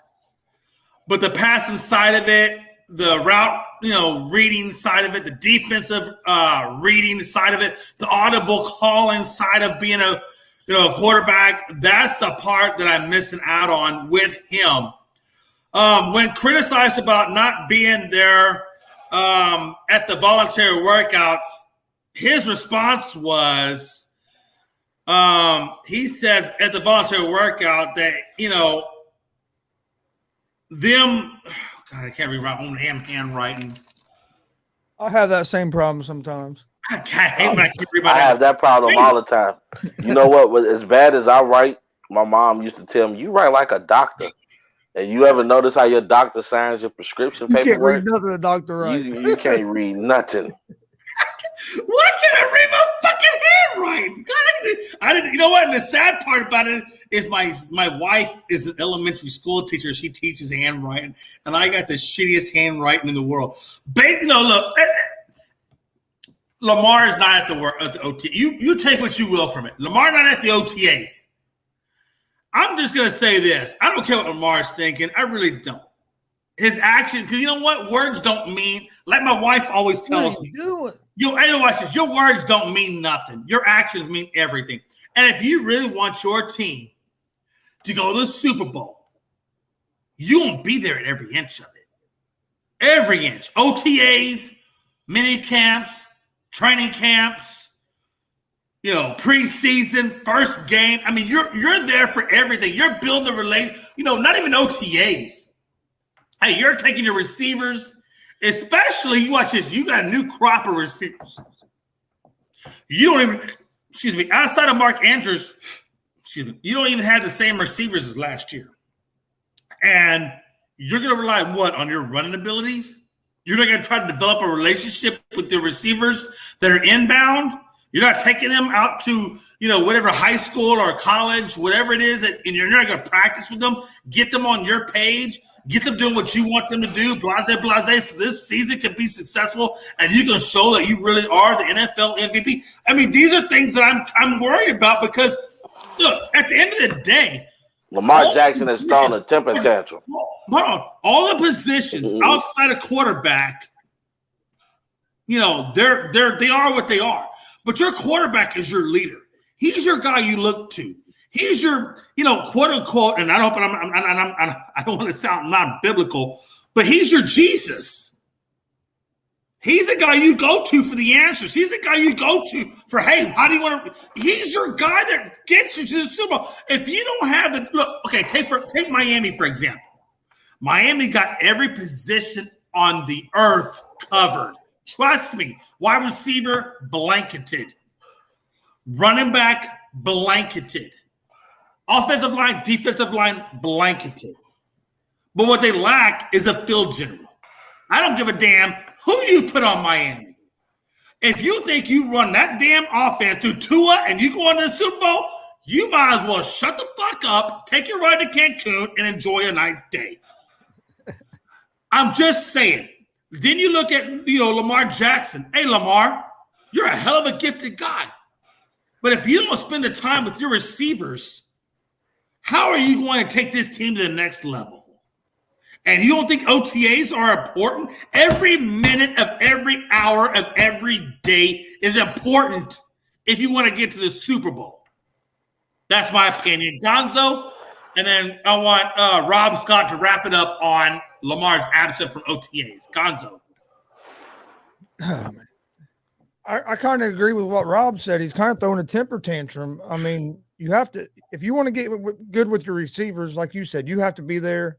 And a quarterback supposed to be the leader of your team. If he's not at the OTAs, how can you expect the other guys to be there when the quarterback's supposed to basically be the leader, supposed to be kind of like your glue of the team. And when you're not, your quarterback and the organization aren't on the same page, that's going to make for a long season if they don't get it figured out here pretty quick. Rob? I agree. Like I just mentioned, he's throwing a temper tantrum. He's mad they lost Hollywood Brown. I don't believe he feels Baltimore has put him in a position to be a better quarterback, but you're asking him to be a better quarterback, but he feels like, well, I have no weapons to throw to other than Mark Andrews, so how is that going to happen? So he's throwing a temper tantrum now. I think he's trying to put some pressure on that Ravens front office to make some last-minute moves, I guess, before the season starts. I don't really know what more they can do right now at the moment. Lamar is just going to have to make some miracles happen again and hope for the best next season. But these are things you got to think about, ladies and gentlemen, before you sign these extensions and sign things like that. What's in it for me? Not just what's in it for me financially. What's in it for me for my career? Are you going to set me up for success? I'm the star on this franchise. Are you going to get me some help? Because hey, Rome wasn't built in a day. Let me put this in perspective. The issue that I have with Lamar's situation, and it's not just Lamar. Lamar's just the topic of the moment. It's every quarterback. It's every NFL player. It's every NBA player. It's every MLB player. It's all players that make so much money that I cannot possibly even fathom. For the average ordinary person, $1 million is extravagantly crazy, and we can base our whole life on $1 million. 1 million. You give me 1 million, I promise you, I'll quit my job. I'll invest my money with Charles Schwab.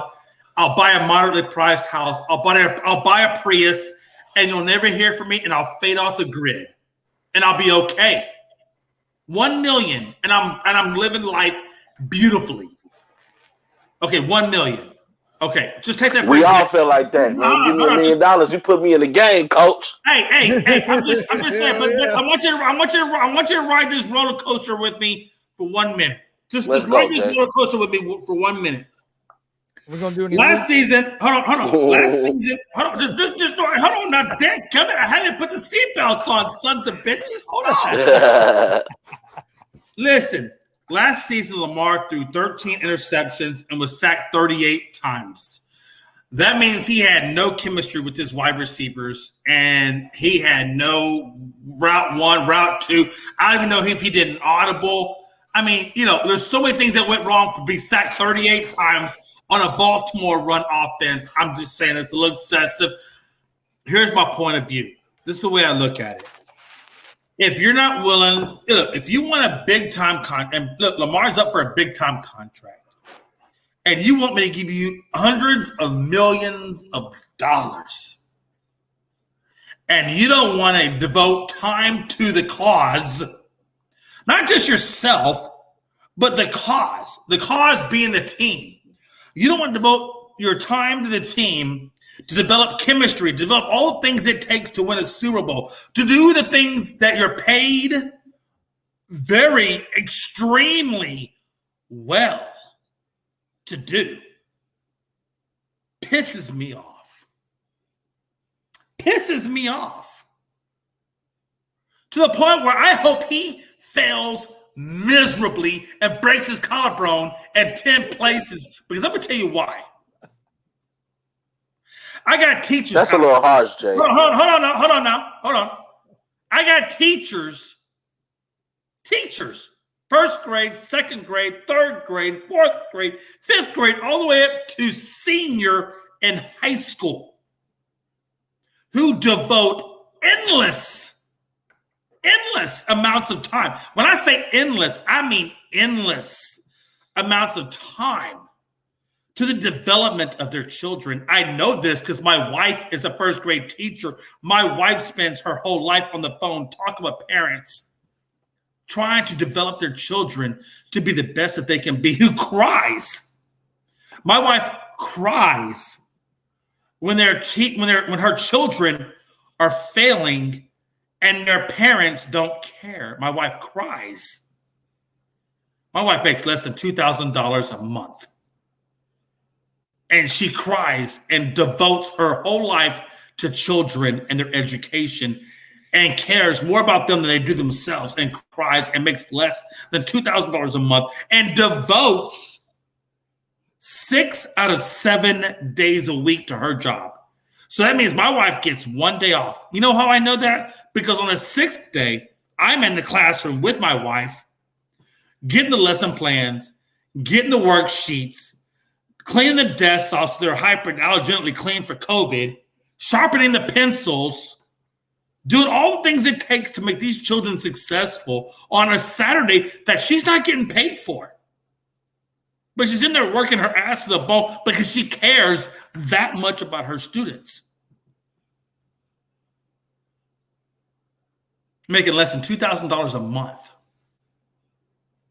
Oh yeah, teachers are hold on. underappreciated. And I can't get Lamar Odom to put that same passion. And that's not just Lamar.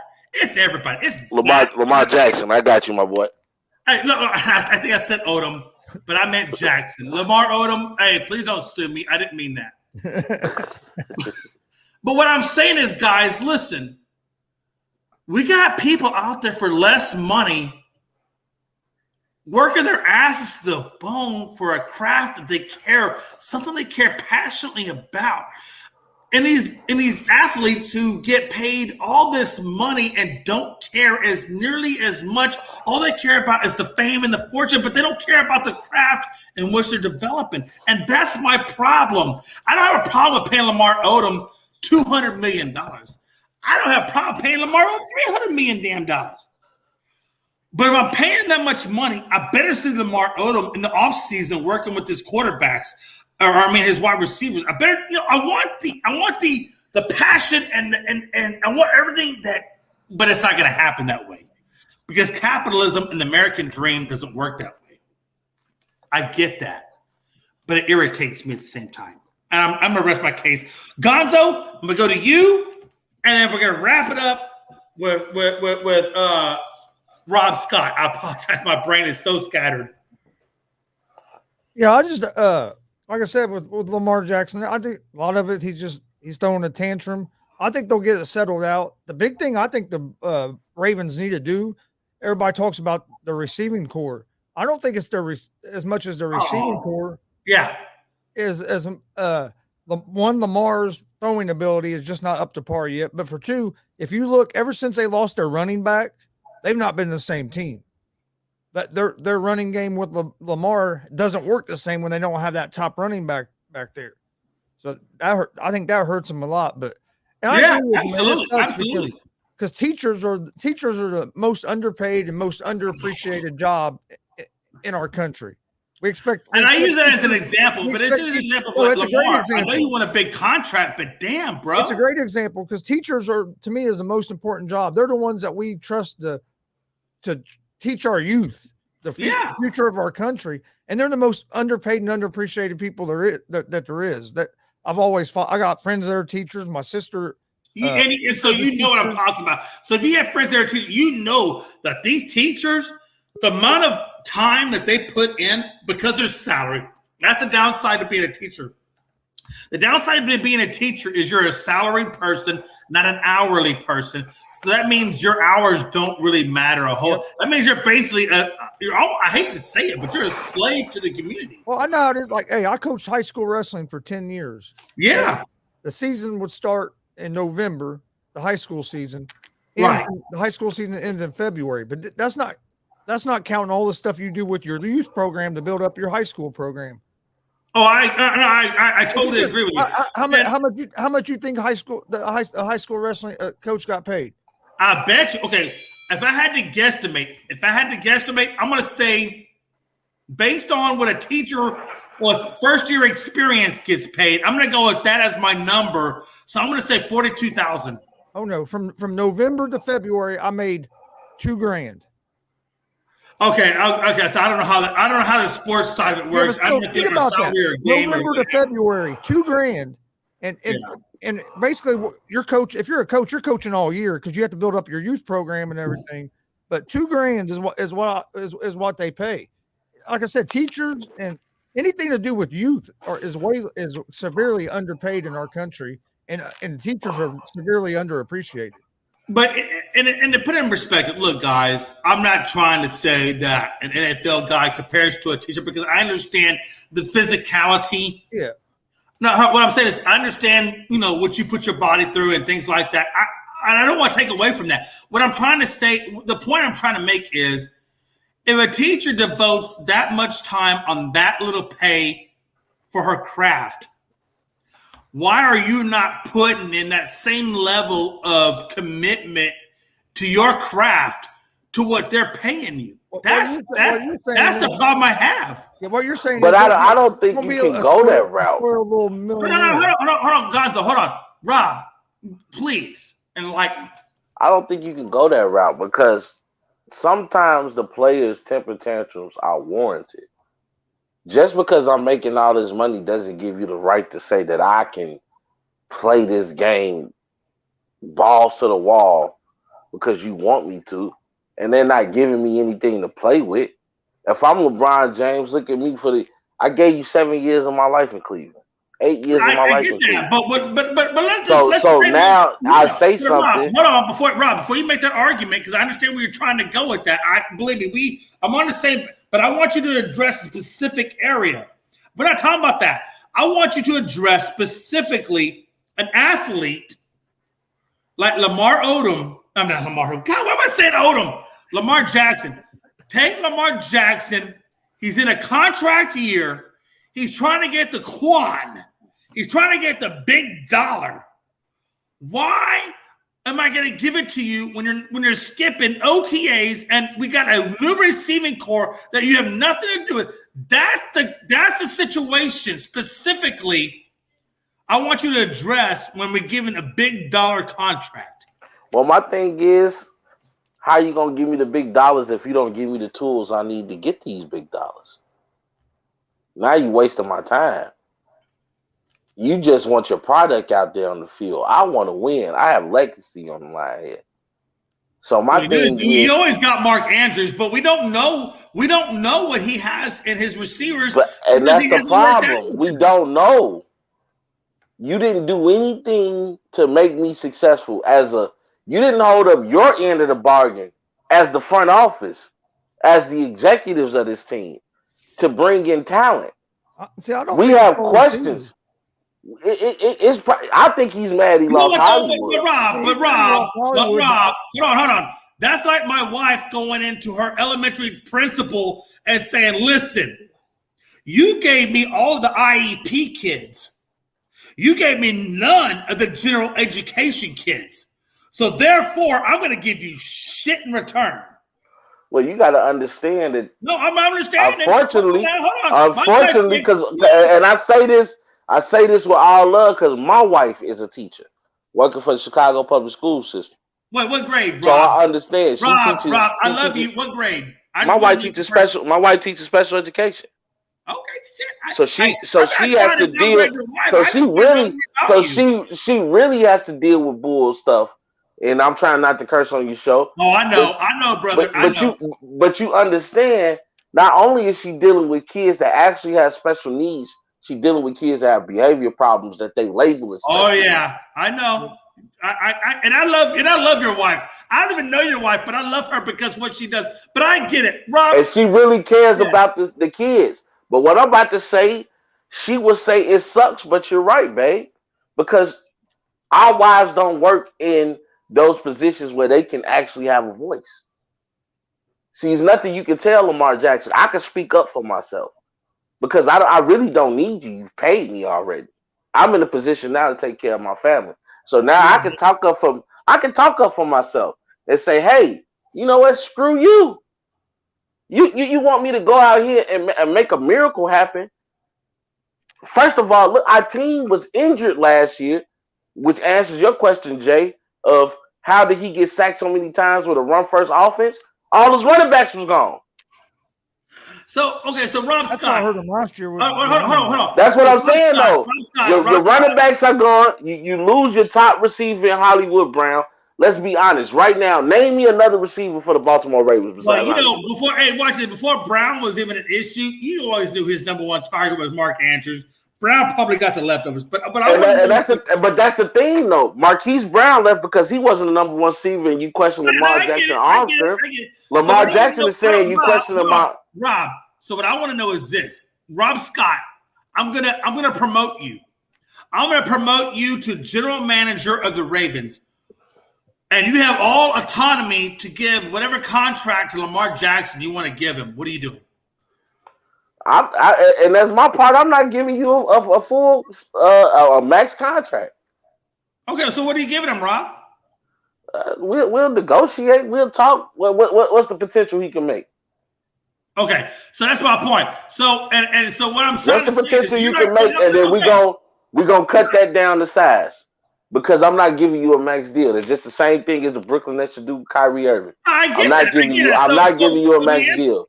I get that. So to answer your question, it would be basically because I think Lamar is already at this point where he's like, "Hey, look, I'm going to final year of my contract.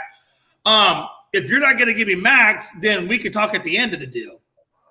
Hey, it is what it is. The Baltimore Ravens. I'm just saying, if you're Lamar, you know he's coming off NFL MVP not that long ago, so he's probably going to tell you. I'm just saying. Jay is long enough. Right. He hasn't really done anything significant since that MVP. Man, and here's the thing, but here's the catch-22 you're in, right? Which is the same catch-22 that Arizona was in with Kyler Murray. Is the fact that there's no real quarterback on the market or even in the soon-to-be upcoming draft that you're going to give or even have that much comfort in. So you know that Lamar Jackson for you and Kyler Murray is for Arizona, probably the best you're going to get. So do you, out of basic necessity as a quarterback, do you give Lamar the maximum, even though maybe you don't feel like he deserves it because you don't think you can get anything better? First of all, I'm still not giving you the max because Lamar Jackson still has to play has to play the regular season. You're still within your contract. Yeah, I'd let him play out this season. Right. See how he does. and then negotiate from there, because you can always. But then what if he has a great season and says, "Fuck you, I'm going to go to Carolina"? Then buy. The Ravens have all the control because they can franchise tag them. Well, that's true. That's true. That's a good point. You let them play out this that's a good season. point. You let them play out this season. If you don't get up to a deal next year, you can franchise tag them. So Lamar Jackson really don't have a whole lot of leverage. Yeah, that's true. Hey, listen, I'm with you on all of that, and I think Rob, it's going to be interesting to see how we transgress coming to the offseason as to whether or not Lamar gets the full asking, or if Rob Scott is more in there where maybe we wait until next year and we don't discuss it right now, and then we talk about it. I mean, it's really it's nothing to discuss. You still in your contract obligations. Contractual obligations. That's what I'm saying. Exactly. So my thing is, okay, you don't want to come to the OTAs. Just know that how you're notating things as a player, I'm notating things as a general manager. I agree. You know what, Rob? Damn, I like him. Only Rob knows how to end a conversation on the right way. God, you just make it feel so warm and fuzzy on the inside. So we got LaShawn McCoy statements about Eric Bieniemy. Now, listen, for those of you that don't know, I am a big time Eric Bieniemy fan. And Frankie C here in Unscripted let Jay know Yankees beating the Angels 7-1. Hey, I'm all good with that because it basically means the Astros are getting a game up on you guys or up on Frankie the Yankee. Hey, the Reds are beating the Red Sox 1-0 as well. Astros don't play until about 9:40, so we got a while. Okay, LaShawn McCoy. I like Eric Bieniemy. I got to be honest with you. I've been an Eric Bieniemy supporter for a hot minute now, even though a lot of people don't, maybe for whatever reason, like I love Eric Bieniemy. To a point where I would have rather had Eric Bieniemy as the Dallas Cowboys head coach versus Mike McCarthy, and I've gone on record as having said him, Brian Flores, and a slew of other guys over Mike McCarthy. I hate Mike McCarthy. But anyway, this is about LaShawn McCoy and his statements against Bieniemy. Basically what LaShawn is saying, quote unquote, nobody hires Eric Bieniemy because they know what type of coach he is, end quote. Now, they don't hire him because they don't know what kind of coach he is. I don't know. What kind of coach is he that they don't hire him? Former KC running back said that he's not hired because of the coaching ability, and it's not racially motivated, but it's more based on his coaching ability motivated. A lot of people say they don't like the way that he interacts with the players.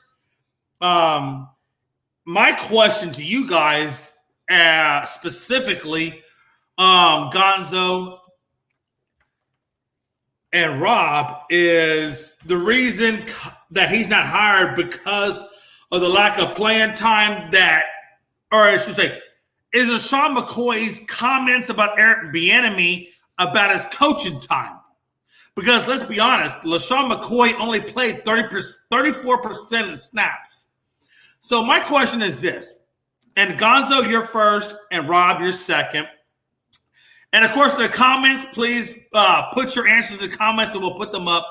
My question is this. Is LaShawn McCoy's statements about Eric Bieniemy not being a good coach based on his playing time? That's the question. Gonzo, your thoughts? I don't think so. And the reason I say that, because there's been other instances that have came out about Bieniemy's coaching style. You've seen him and Mahomes have some mix-ups and have some problems, and at the end of the game, they're saying different things. And there's been some other players that have came out and kind of complained about how he talks to him. So I think there's some legitimacy to what McCoy's saying there, but there also could be some of it could be that he was upset with how he was treated, how he was personally used there. Because like you said, he didn't get a lot of playing time in Kansas City.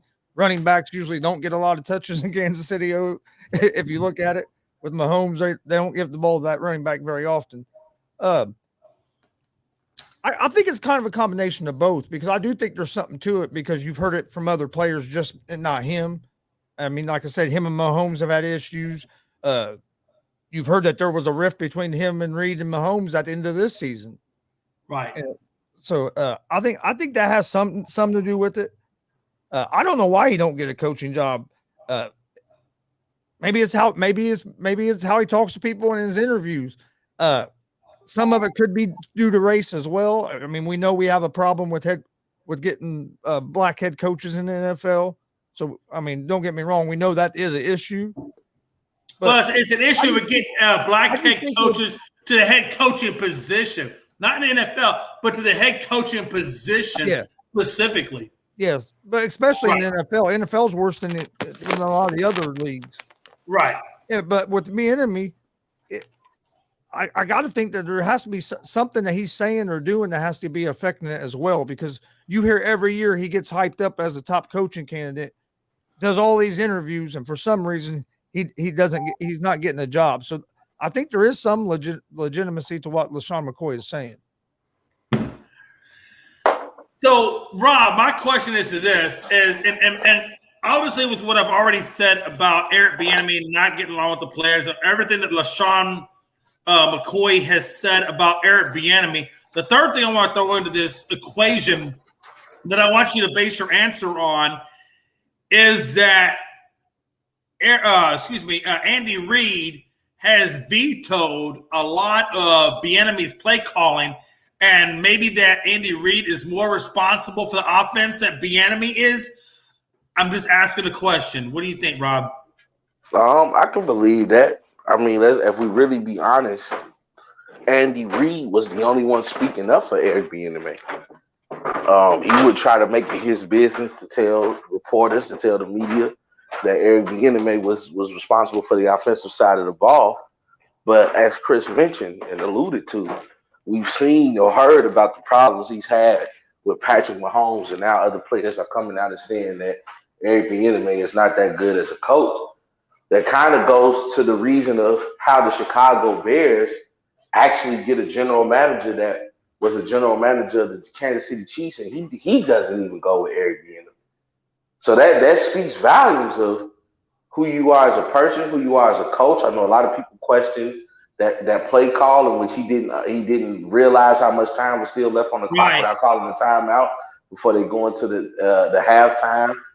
Instead of kicking the field goal, you're going for a touchdown. So, I mean, it's been a lot of problems with Eric Bieniemy. So I can't really justify anything on his behalf just because the numbers and the stats have proven that there's an issue there.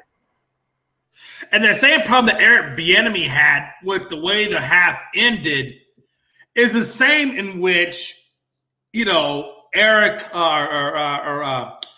what's that dude, man? I hate when I can't remember that dude's name. The offensive coordinator for Dallas ended with the way Dak Prescott entered the game.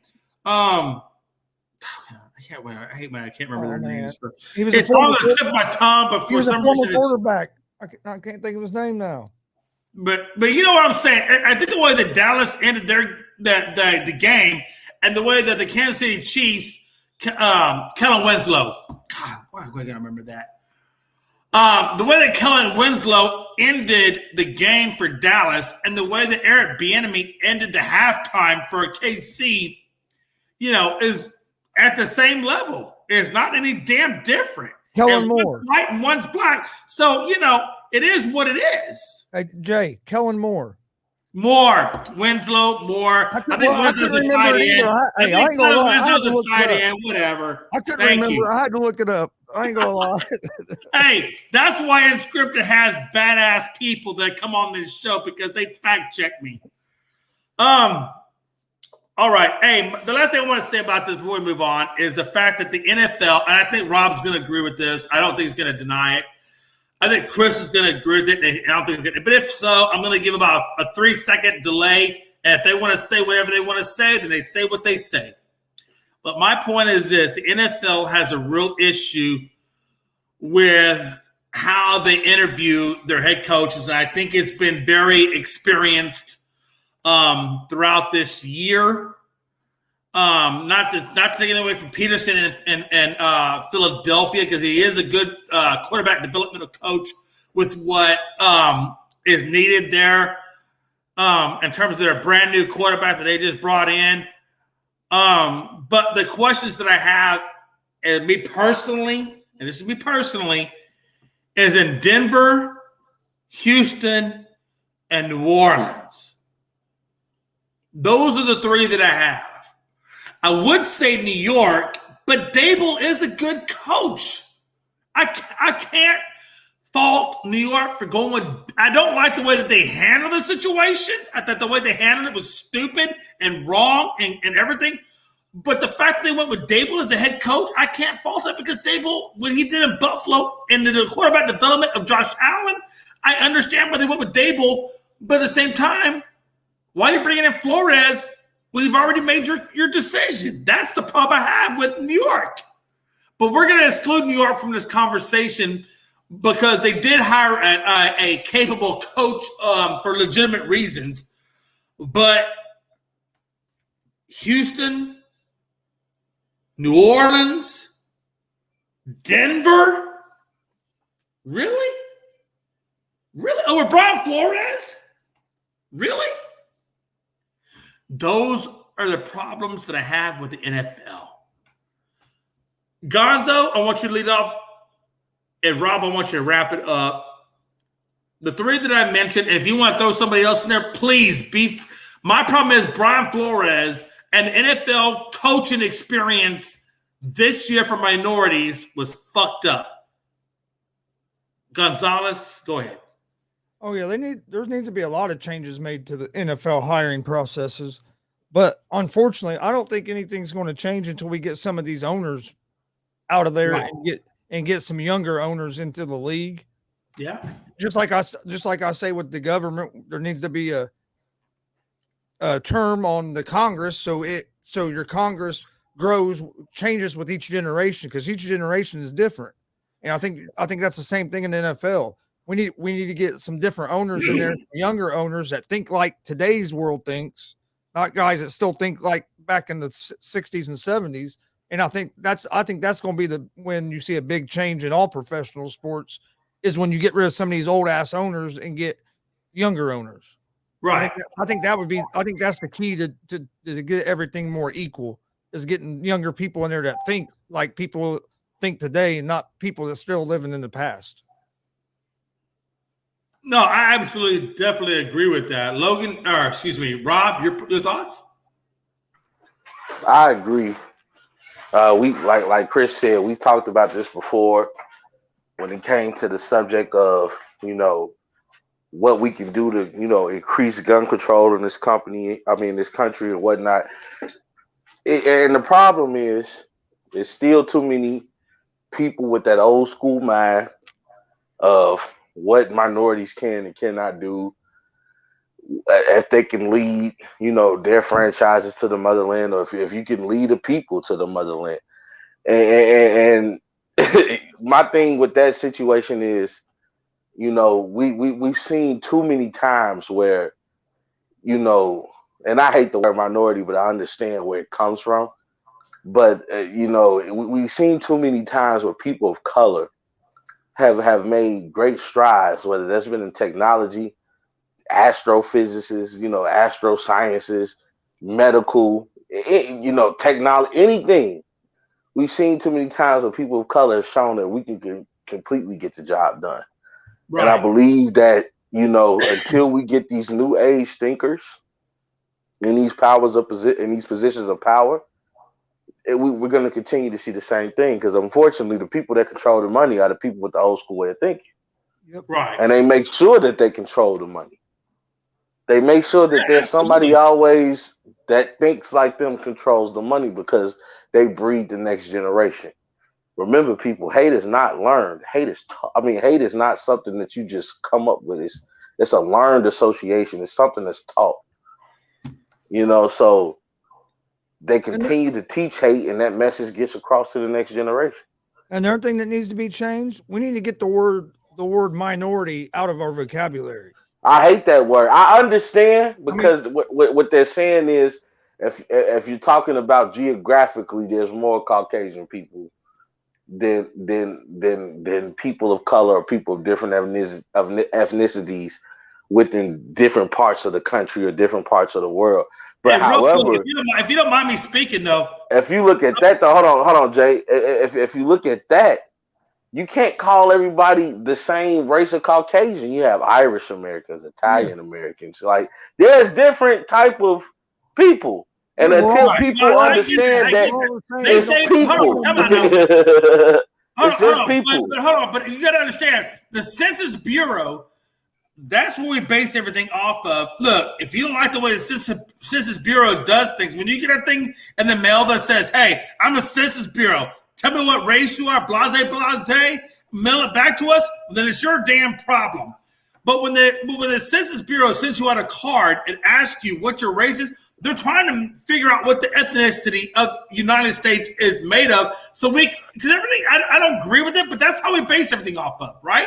But the thing is, it's the truth, Jay. Because if you look at it, what I'm saying is, not even people from a point that don't complete the Census Bureau. Rob, when we say minority, I know when we say minority, we're talking about from a geographical standpoint. Well, what I'm trying to say is the U.S. is made, and I don't understand. This is really weird to me. And of course, like I said, this is Census Bureau related. African Americans make up 12%. So how is that not a minority? I get what you said. I just hate the word minority because I don't like the word minority. I like the word. That's not the way that they use it in. Because my thing is, if you was gonna discuss it in that way, just discuss it in that way. But like, if you know you're talking about a black person, instead of, I think sometimes people try to be politically correct, and you'll say minority, and I'm like, well, we ain't the. I just hate that word. I don't like it either. It's just like it's just like for instance, I work in a trade show game. There's white carpenters, black carpenters, Hispanic carpenters, but they call it labor. And I never address my guys using the word labor because I hate that word. Right. It's like you guys are skilled workers. You're not labor. Okay. No, I get People are paying for your time. So my thing is, it's just the way you word something, and you'll be surprised at what you can say to make people feel better. It's not about if you're correct in the matter. Rob, it's the way you word it. Rob, everything in this world, you know what? And I hate this, Rob, because this is what I hate. What I hate is the fact is this, and I get it, man, because I don't know how to word this properly. So, Rob, I'm gonna ask for your guidance, but I hate it when the first word comes out of your mouth is, well, what is your race? Everything is race. I feel like we're all Americans. Yes, I'm that. Yes, we're all Americans. That's what I hate because we all live in the United States of America. And I feel like that's our race. No, we're Americans. We live here in this country. That's the point. I get it. You shouldn't classify me whether I'm a Black American, a Jewish American, a Mexican American, Puerto Rican American. Like even though Puerto Ricans are technically Americans. But Rob, I know that. But Rob, watch this. Every survey you take, every resume you fill out. Of course. I know. What did they ask you? Like, dude, what does it matter what my fucking race is? Is it gonna make me a better employee? Right, but see, that's the like P. Diddy said in that movie, "Get him to the Greek." And excuse my language. Everything is a mind fuck. P. Diddy. Hey, no, but what he said was real. It's all about a mind fuck. It's all about mind fucking. If I can get you to say things a certain way or to believe things a certain way, Jay, I don't care if you saw that the sky was blue every day. If I can tell you for 30 days the sky is purple, the sky is purple, the sky is purple, and you can get to believe what I'm telling you, then I won the game. No, I get you. That's all it is. Hold on, time out. You know why, Rob? I want you to hold your thoughts because it's going to segue. Because this whole conversation right now is segueing into the last topic of tonight. So hold on to your britches.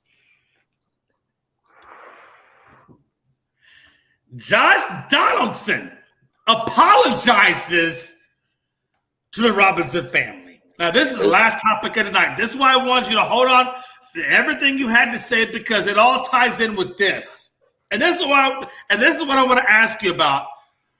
Rob specifically, because Rob, I hate to tell you this, but Gonzo, I think, is Hispanic and I'm white. I don't know who else can answer this question better than you. So I'm going to ask this question is this. And this is, and I don't have any skin in the game. I don't have any preconceived notion in the game. I'm just going to ask the questions that pique my curiosity.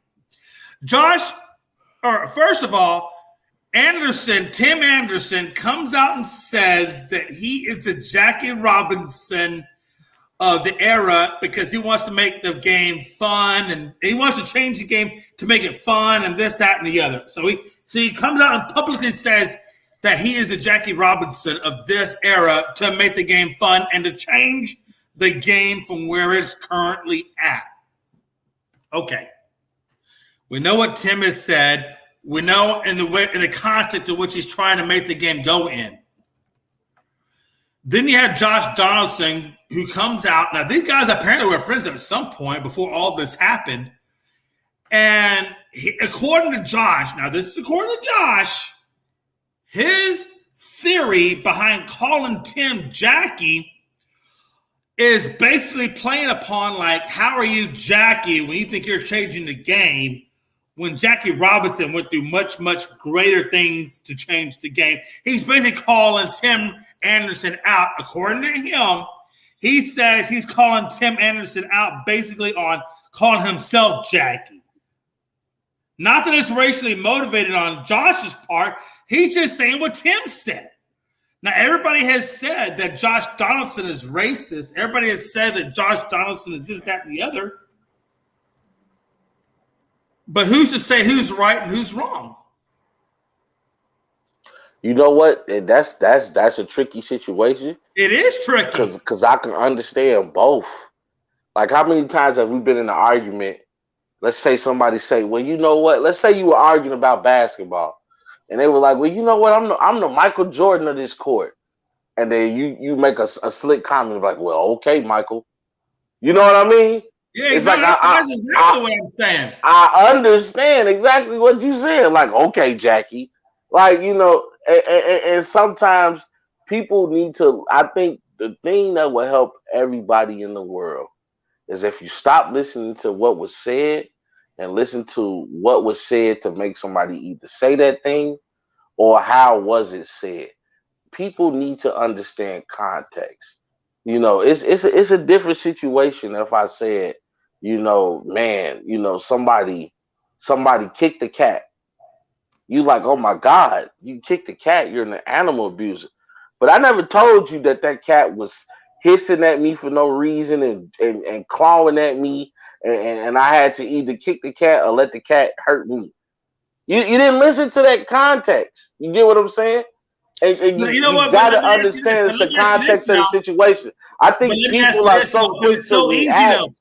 Hold on now. It's so easy though. It's so easy to label Josh a racist because let's be honest.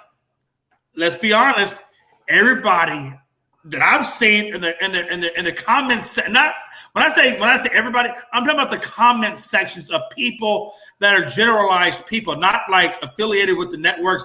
I'm just talking about generalized comments that have him painted out to be a racist, and I don't think that Josh is a racist. Do I think he's an asshole maybe for saying, hey, Jackie, this, that, there, because he's trying to fuck with you know, Anderson? I think it's more of an Anderson and him issue than it is a Jackie issue. He just happened to say Jackie because he referred to himself as Jackie, and now everybody's trying to make him out to be a racist. But I think a lot of this is so blown out of proportion, and I don't know exactly where the left is and where the right is in all this equation. But that's why I said that people have to understand context. Yeah, the easiest thing is to just say, "Oh, he's a racist. He was trying to label him as Jackie Robinson because it's a black thing." You know, it's not always that case.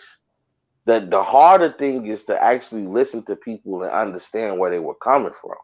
Right. And I think as people, we need to start choosing the harder situation. Exactly. I, as a black man, Jay, can't say I want you to look at me as an equal and then I get butthurt at the first joke you get because I thought you was referring to something that was black. Right. I can't do that. I have to understand where you were coming from. Why? Because I joke with my black friends all the time about things of the very same nature. If I as a black man told this black man, okay, Jackie, everybody would have laughed and understood where I was coming from.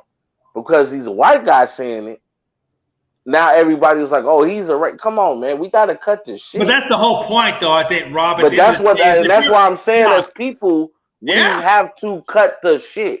Yeah, we have to be held accountable. I think if you're a professional athlete, as a people, it's becoming too easy to just. If I'm Donaldson's, if I'm any agent, take the racism, like Rob said. Hold on now. Watch this now. Let me tell you where it can be helped. If I'm and I blame on some of these agents now. Look, some of these agents get some young kids that don't know about life outside of whatever and culture diversities and all this. If I'm the agent, of these guys and I'm making 6% off of their fucking income, 6% off of your income, or 10%, whatever the agent's percentages is, then I feel like I've got to do diligence to inform my client at the very beginning. And if you're coming out of college, going into the draft, hey, listen, young Lamar Jackson, young, Freeman, whoever it is, hey, when you come in this league, you've got to watch what you say because everything can be held against you.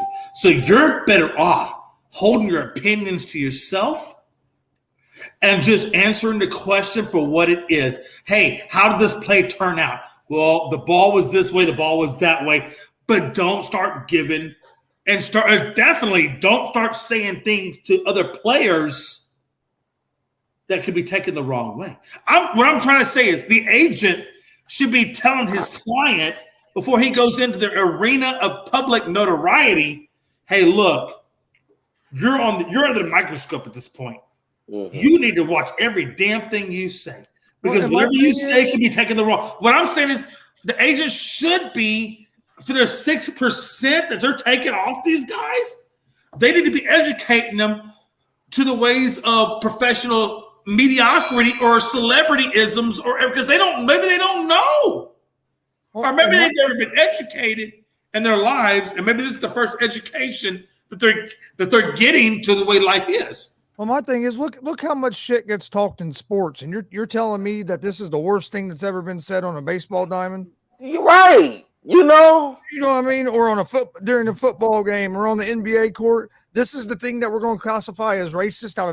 Out of, I guarantee there's been a lot worse things said than this.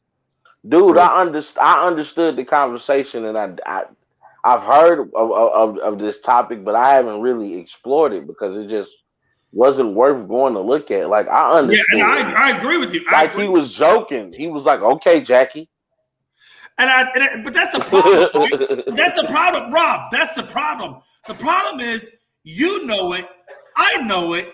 I guarantee you, Tim Anderson knows it. So does Josh Donaldson knows it. But Tim Anderson knows as the minority. Okay, guess what it is. And he's why. If I make a big stink of this. Well, you know what the problem is?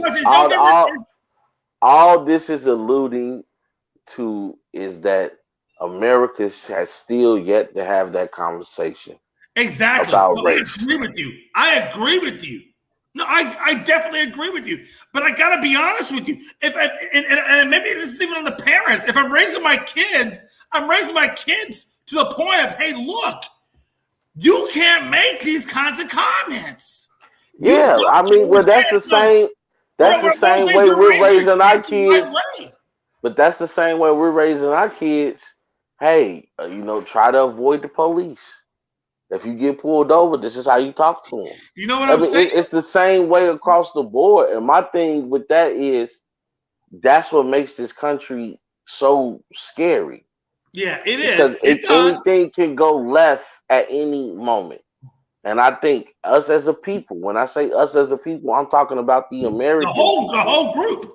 The American people need to have a conversation and realize we in this together. If somebody comes and attack America right now, us black people can't say, well, they wasn't coming at us. No, they attacked all of us. Right. We live and again, here. You get what I'm saying? So my thing with that is the damn world needs to understand that everything that's said ain't meant to have a racist connotation on. Or you know, it's the man was making a joke. I don't care if he was white, black, or green. You brought up something and I made a joke about it. You said you was Jackie Robinson, I laughed about it because you saying you Jackie Robinson is disrespectful to Jackie Robinson. That's the whole point. No, that's the whole point. And that's why I think if I'm an agent, I should be telling my client, hey, look, X being Tim Anderson, may take a joke a certain way at a certain time, and you think all's good. Well, yeah. But hold on. But I think these conversations happen. Hold on now. But X, 3 months from now, 3 years from now, that same joke may not take it the same way. So my point, if I'm an agent, I'm saying, hey, look, let's take all that out of the equation. You need to be like a guy, and I hate to say it, but go out there and play baseball and don't go left or right. Just play the damn sport for which you're paid for, and you're good. Because if you go left or if you go right, it could hinder your endorsements going forward. And see that, and as a parent, that's one reason I made sure I sent my son to a school. No, of course. And if parents are the first line of approach. I'm just saying to a diversified school, so he grew up around everybody. I didn't want him, I didn't want him to see people different. I wanted him to, But not everybody has that. But not everybody has that upbringing, though. You know what I'm saying? That's what I'm getting to. That's a big problem in our world. Is you got a lot of people that send their kids to private schools or send them here or send them there, and they don't get they guard them and they never get to experience the real world till they get older, and that's a big problem because then they go out and they do look at people different because they've never had that chance to be diversified. That's why. But again, I think it goes. Should go to the same school. Everybody should grow up together. Right. We're all like Rob said. We're all Americans. It shouldn't be all this diverse separation. You should go to diversified schools. Everybody should be together. It's you know what though? But it's almost like you want it because I'm the same mode of thinking as you're in, Gonzo. So it's almost like you want to take our way of thinking, take Rob's way of thinking in terms of hey, as America, we should be able to take a joke or whatever, put those two together and be okay and move forward. But you know what? That's not the way America works. Oh, it's not. But that's the sad part. But there's also is no reason for me to say that that's not the problem. Oh no! Just because that's not how it works. I'm calling America on this BS. Yeah. No, I'm with, and again, that's what I'm saying, Rob. I so am behind everything you're saying. It's just America doesn't look at things like that. Yeah, and it should, but you know what? That's the reason why people like us and people like that do what we do, that have these platforms. Yeah, conversations like what me, you, and Gonzo are having right now are needed. Yeah, I'm a black guy. He's a Latino guy. He's a white guy. And we're up here having this conversation. This in a melting pot, I don't know what the fuck is. But we're having this conversation, and we're also letting each other give each other what you might be thinking. Because sometimes I can't think like a white man, Jay, because I'm not white.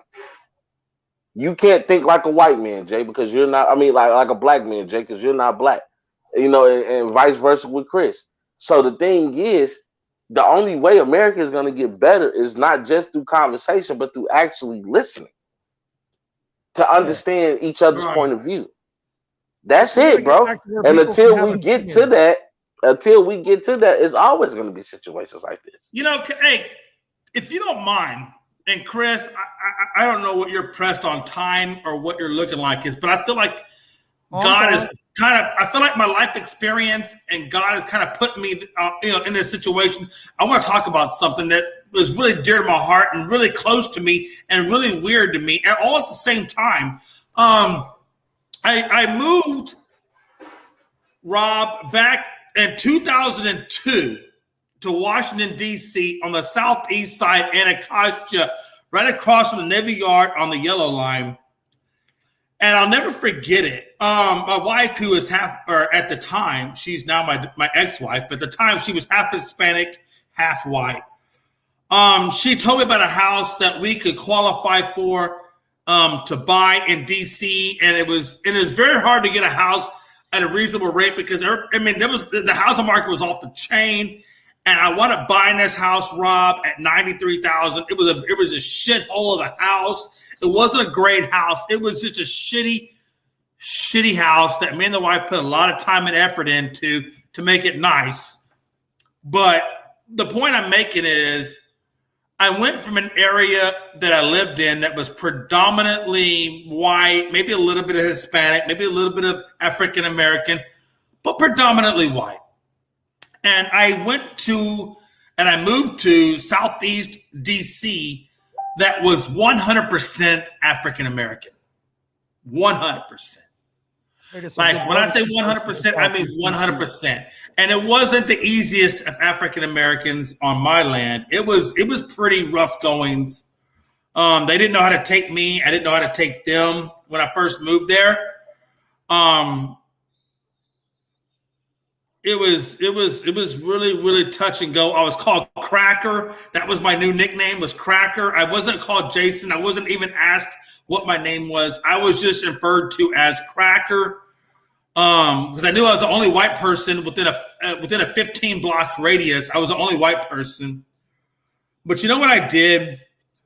And I didn't know how to address the situation. I didn't know how to make myself accepted in the environment in which I moved myself into.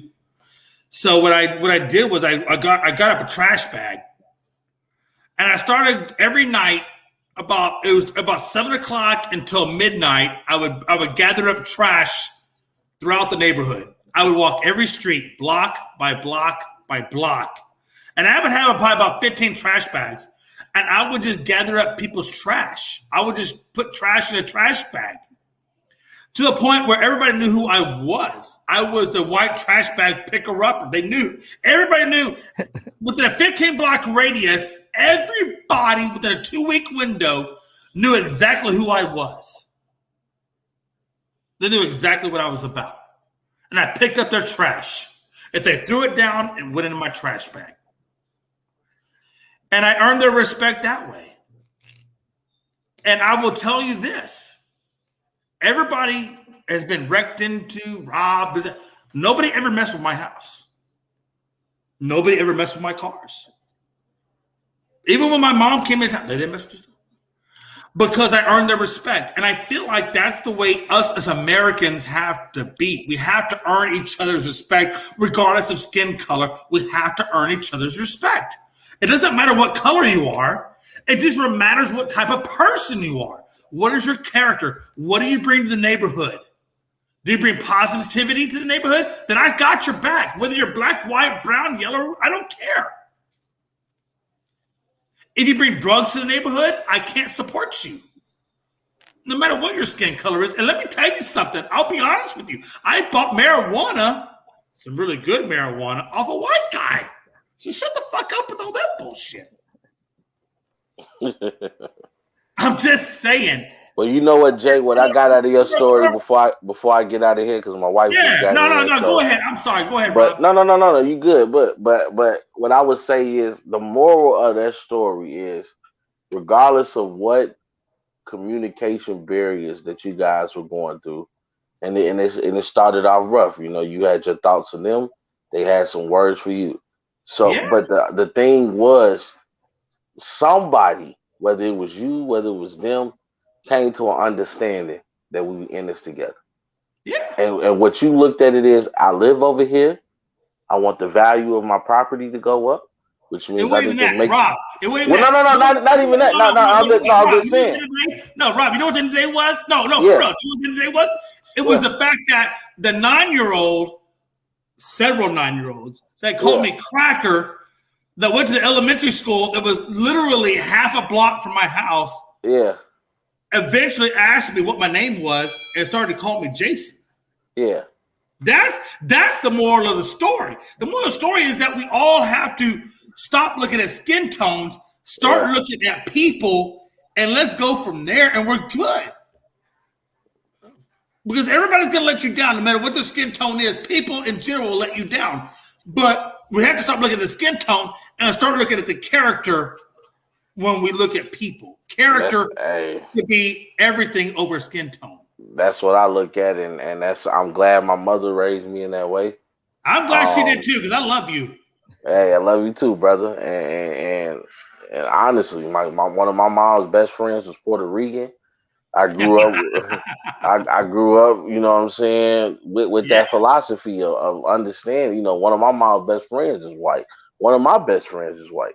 So, you know, I've always, and luckily I've been in situations where, I've been to an all-black school, but then I've also been to a school where it's very diverse. I had college life, where of course it's diverse in college life, and meeting new people and trying new things. So I've always had that mindset of, you know, you can always learn something new every day. You can learn something from the most unexpected people. You know, absolutely. So, no, I totally agree with you. So I live life like that, and I'm glad that I do. All right, folks, this is Unscripted, and let me tell you something. This show is absolutely, unequivocally unscripted, because I didn't know that we were going to be getting quite as far deep into the epitome of what America is in terms of racial lines and things of that nature. But you know what? I'm not going to stop it either, because I want this show to be about things other than sports. I mean, I want sports to be, that's our main thing. We talk sports. But if it goes beyond that, I'm okay with that too, because we need to talk. We need to put the issues on the table, and we need to talk, because this that's is what everybody needs to be doing. Yeah, because this is how America gets better. This is how we as a people get better. We don't get better unless we talk. And I love Rob with all of the heart that's in me. I love Rob, and I appreciate him. And I love Gonzo with all that heart that's there, and I appreciate that within him. And I love this show, man. And we're going to go into final thoughts. My final thoughts are this. Golden State plays on Thursday. They win game 1.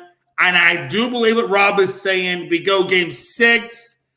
But I think it's over in 6. I don't think we go beyond 6. Warriors in 5. Warriors in 5. I got He's the Warriors in 5. Holy shit.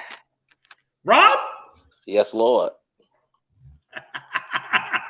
Rob said 5-6. I don't care, as long as I'm celebrating with the ring. That's all I care about. Rob, hey, I love Rob. Rob, you'll get the shortest, quickest to the most direct point ever when you want to know something, and I appreciate that about Rob. Rob's amazing with that. I kind of go a little long-winded. Gonzo's not really all that long-winded, but hey, this is Unscripted.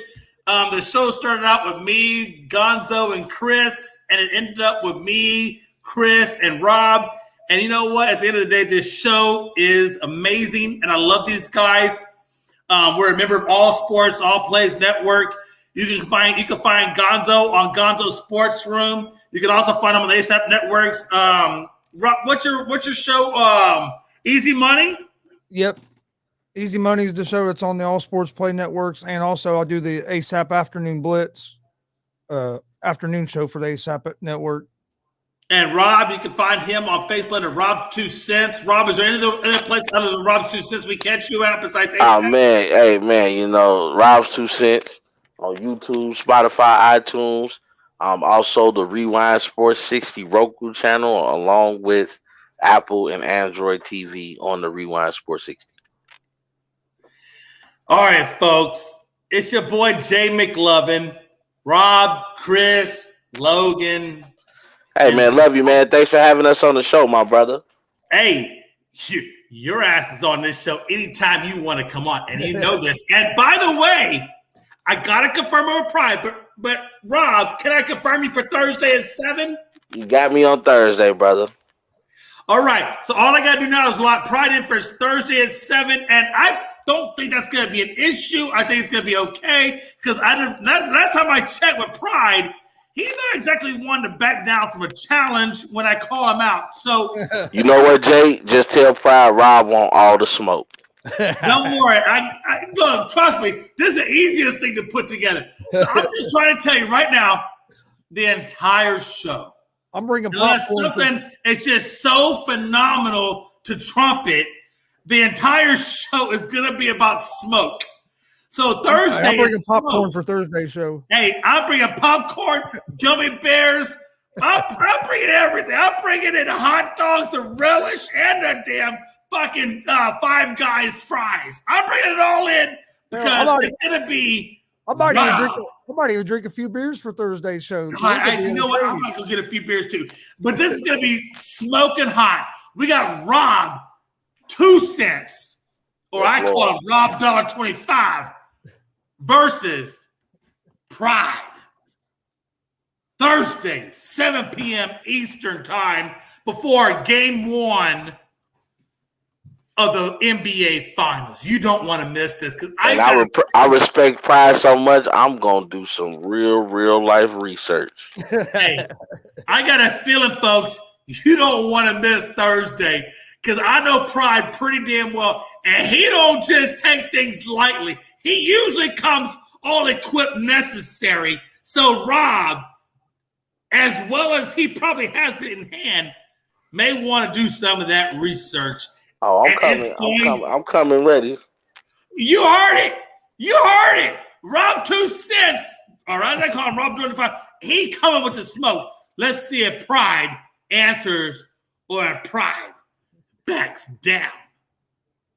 God, it's going to be fucking amazing. I'll see you guys later. It is Unscripted. Oh, my God. I can't wait for Thursday. Have a nice time. We out of here. We gone.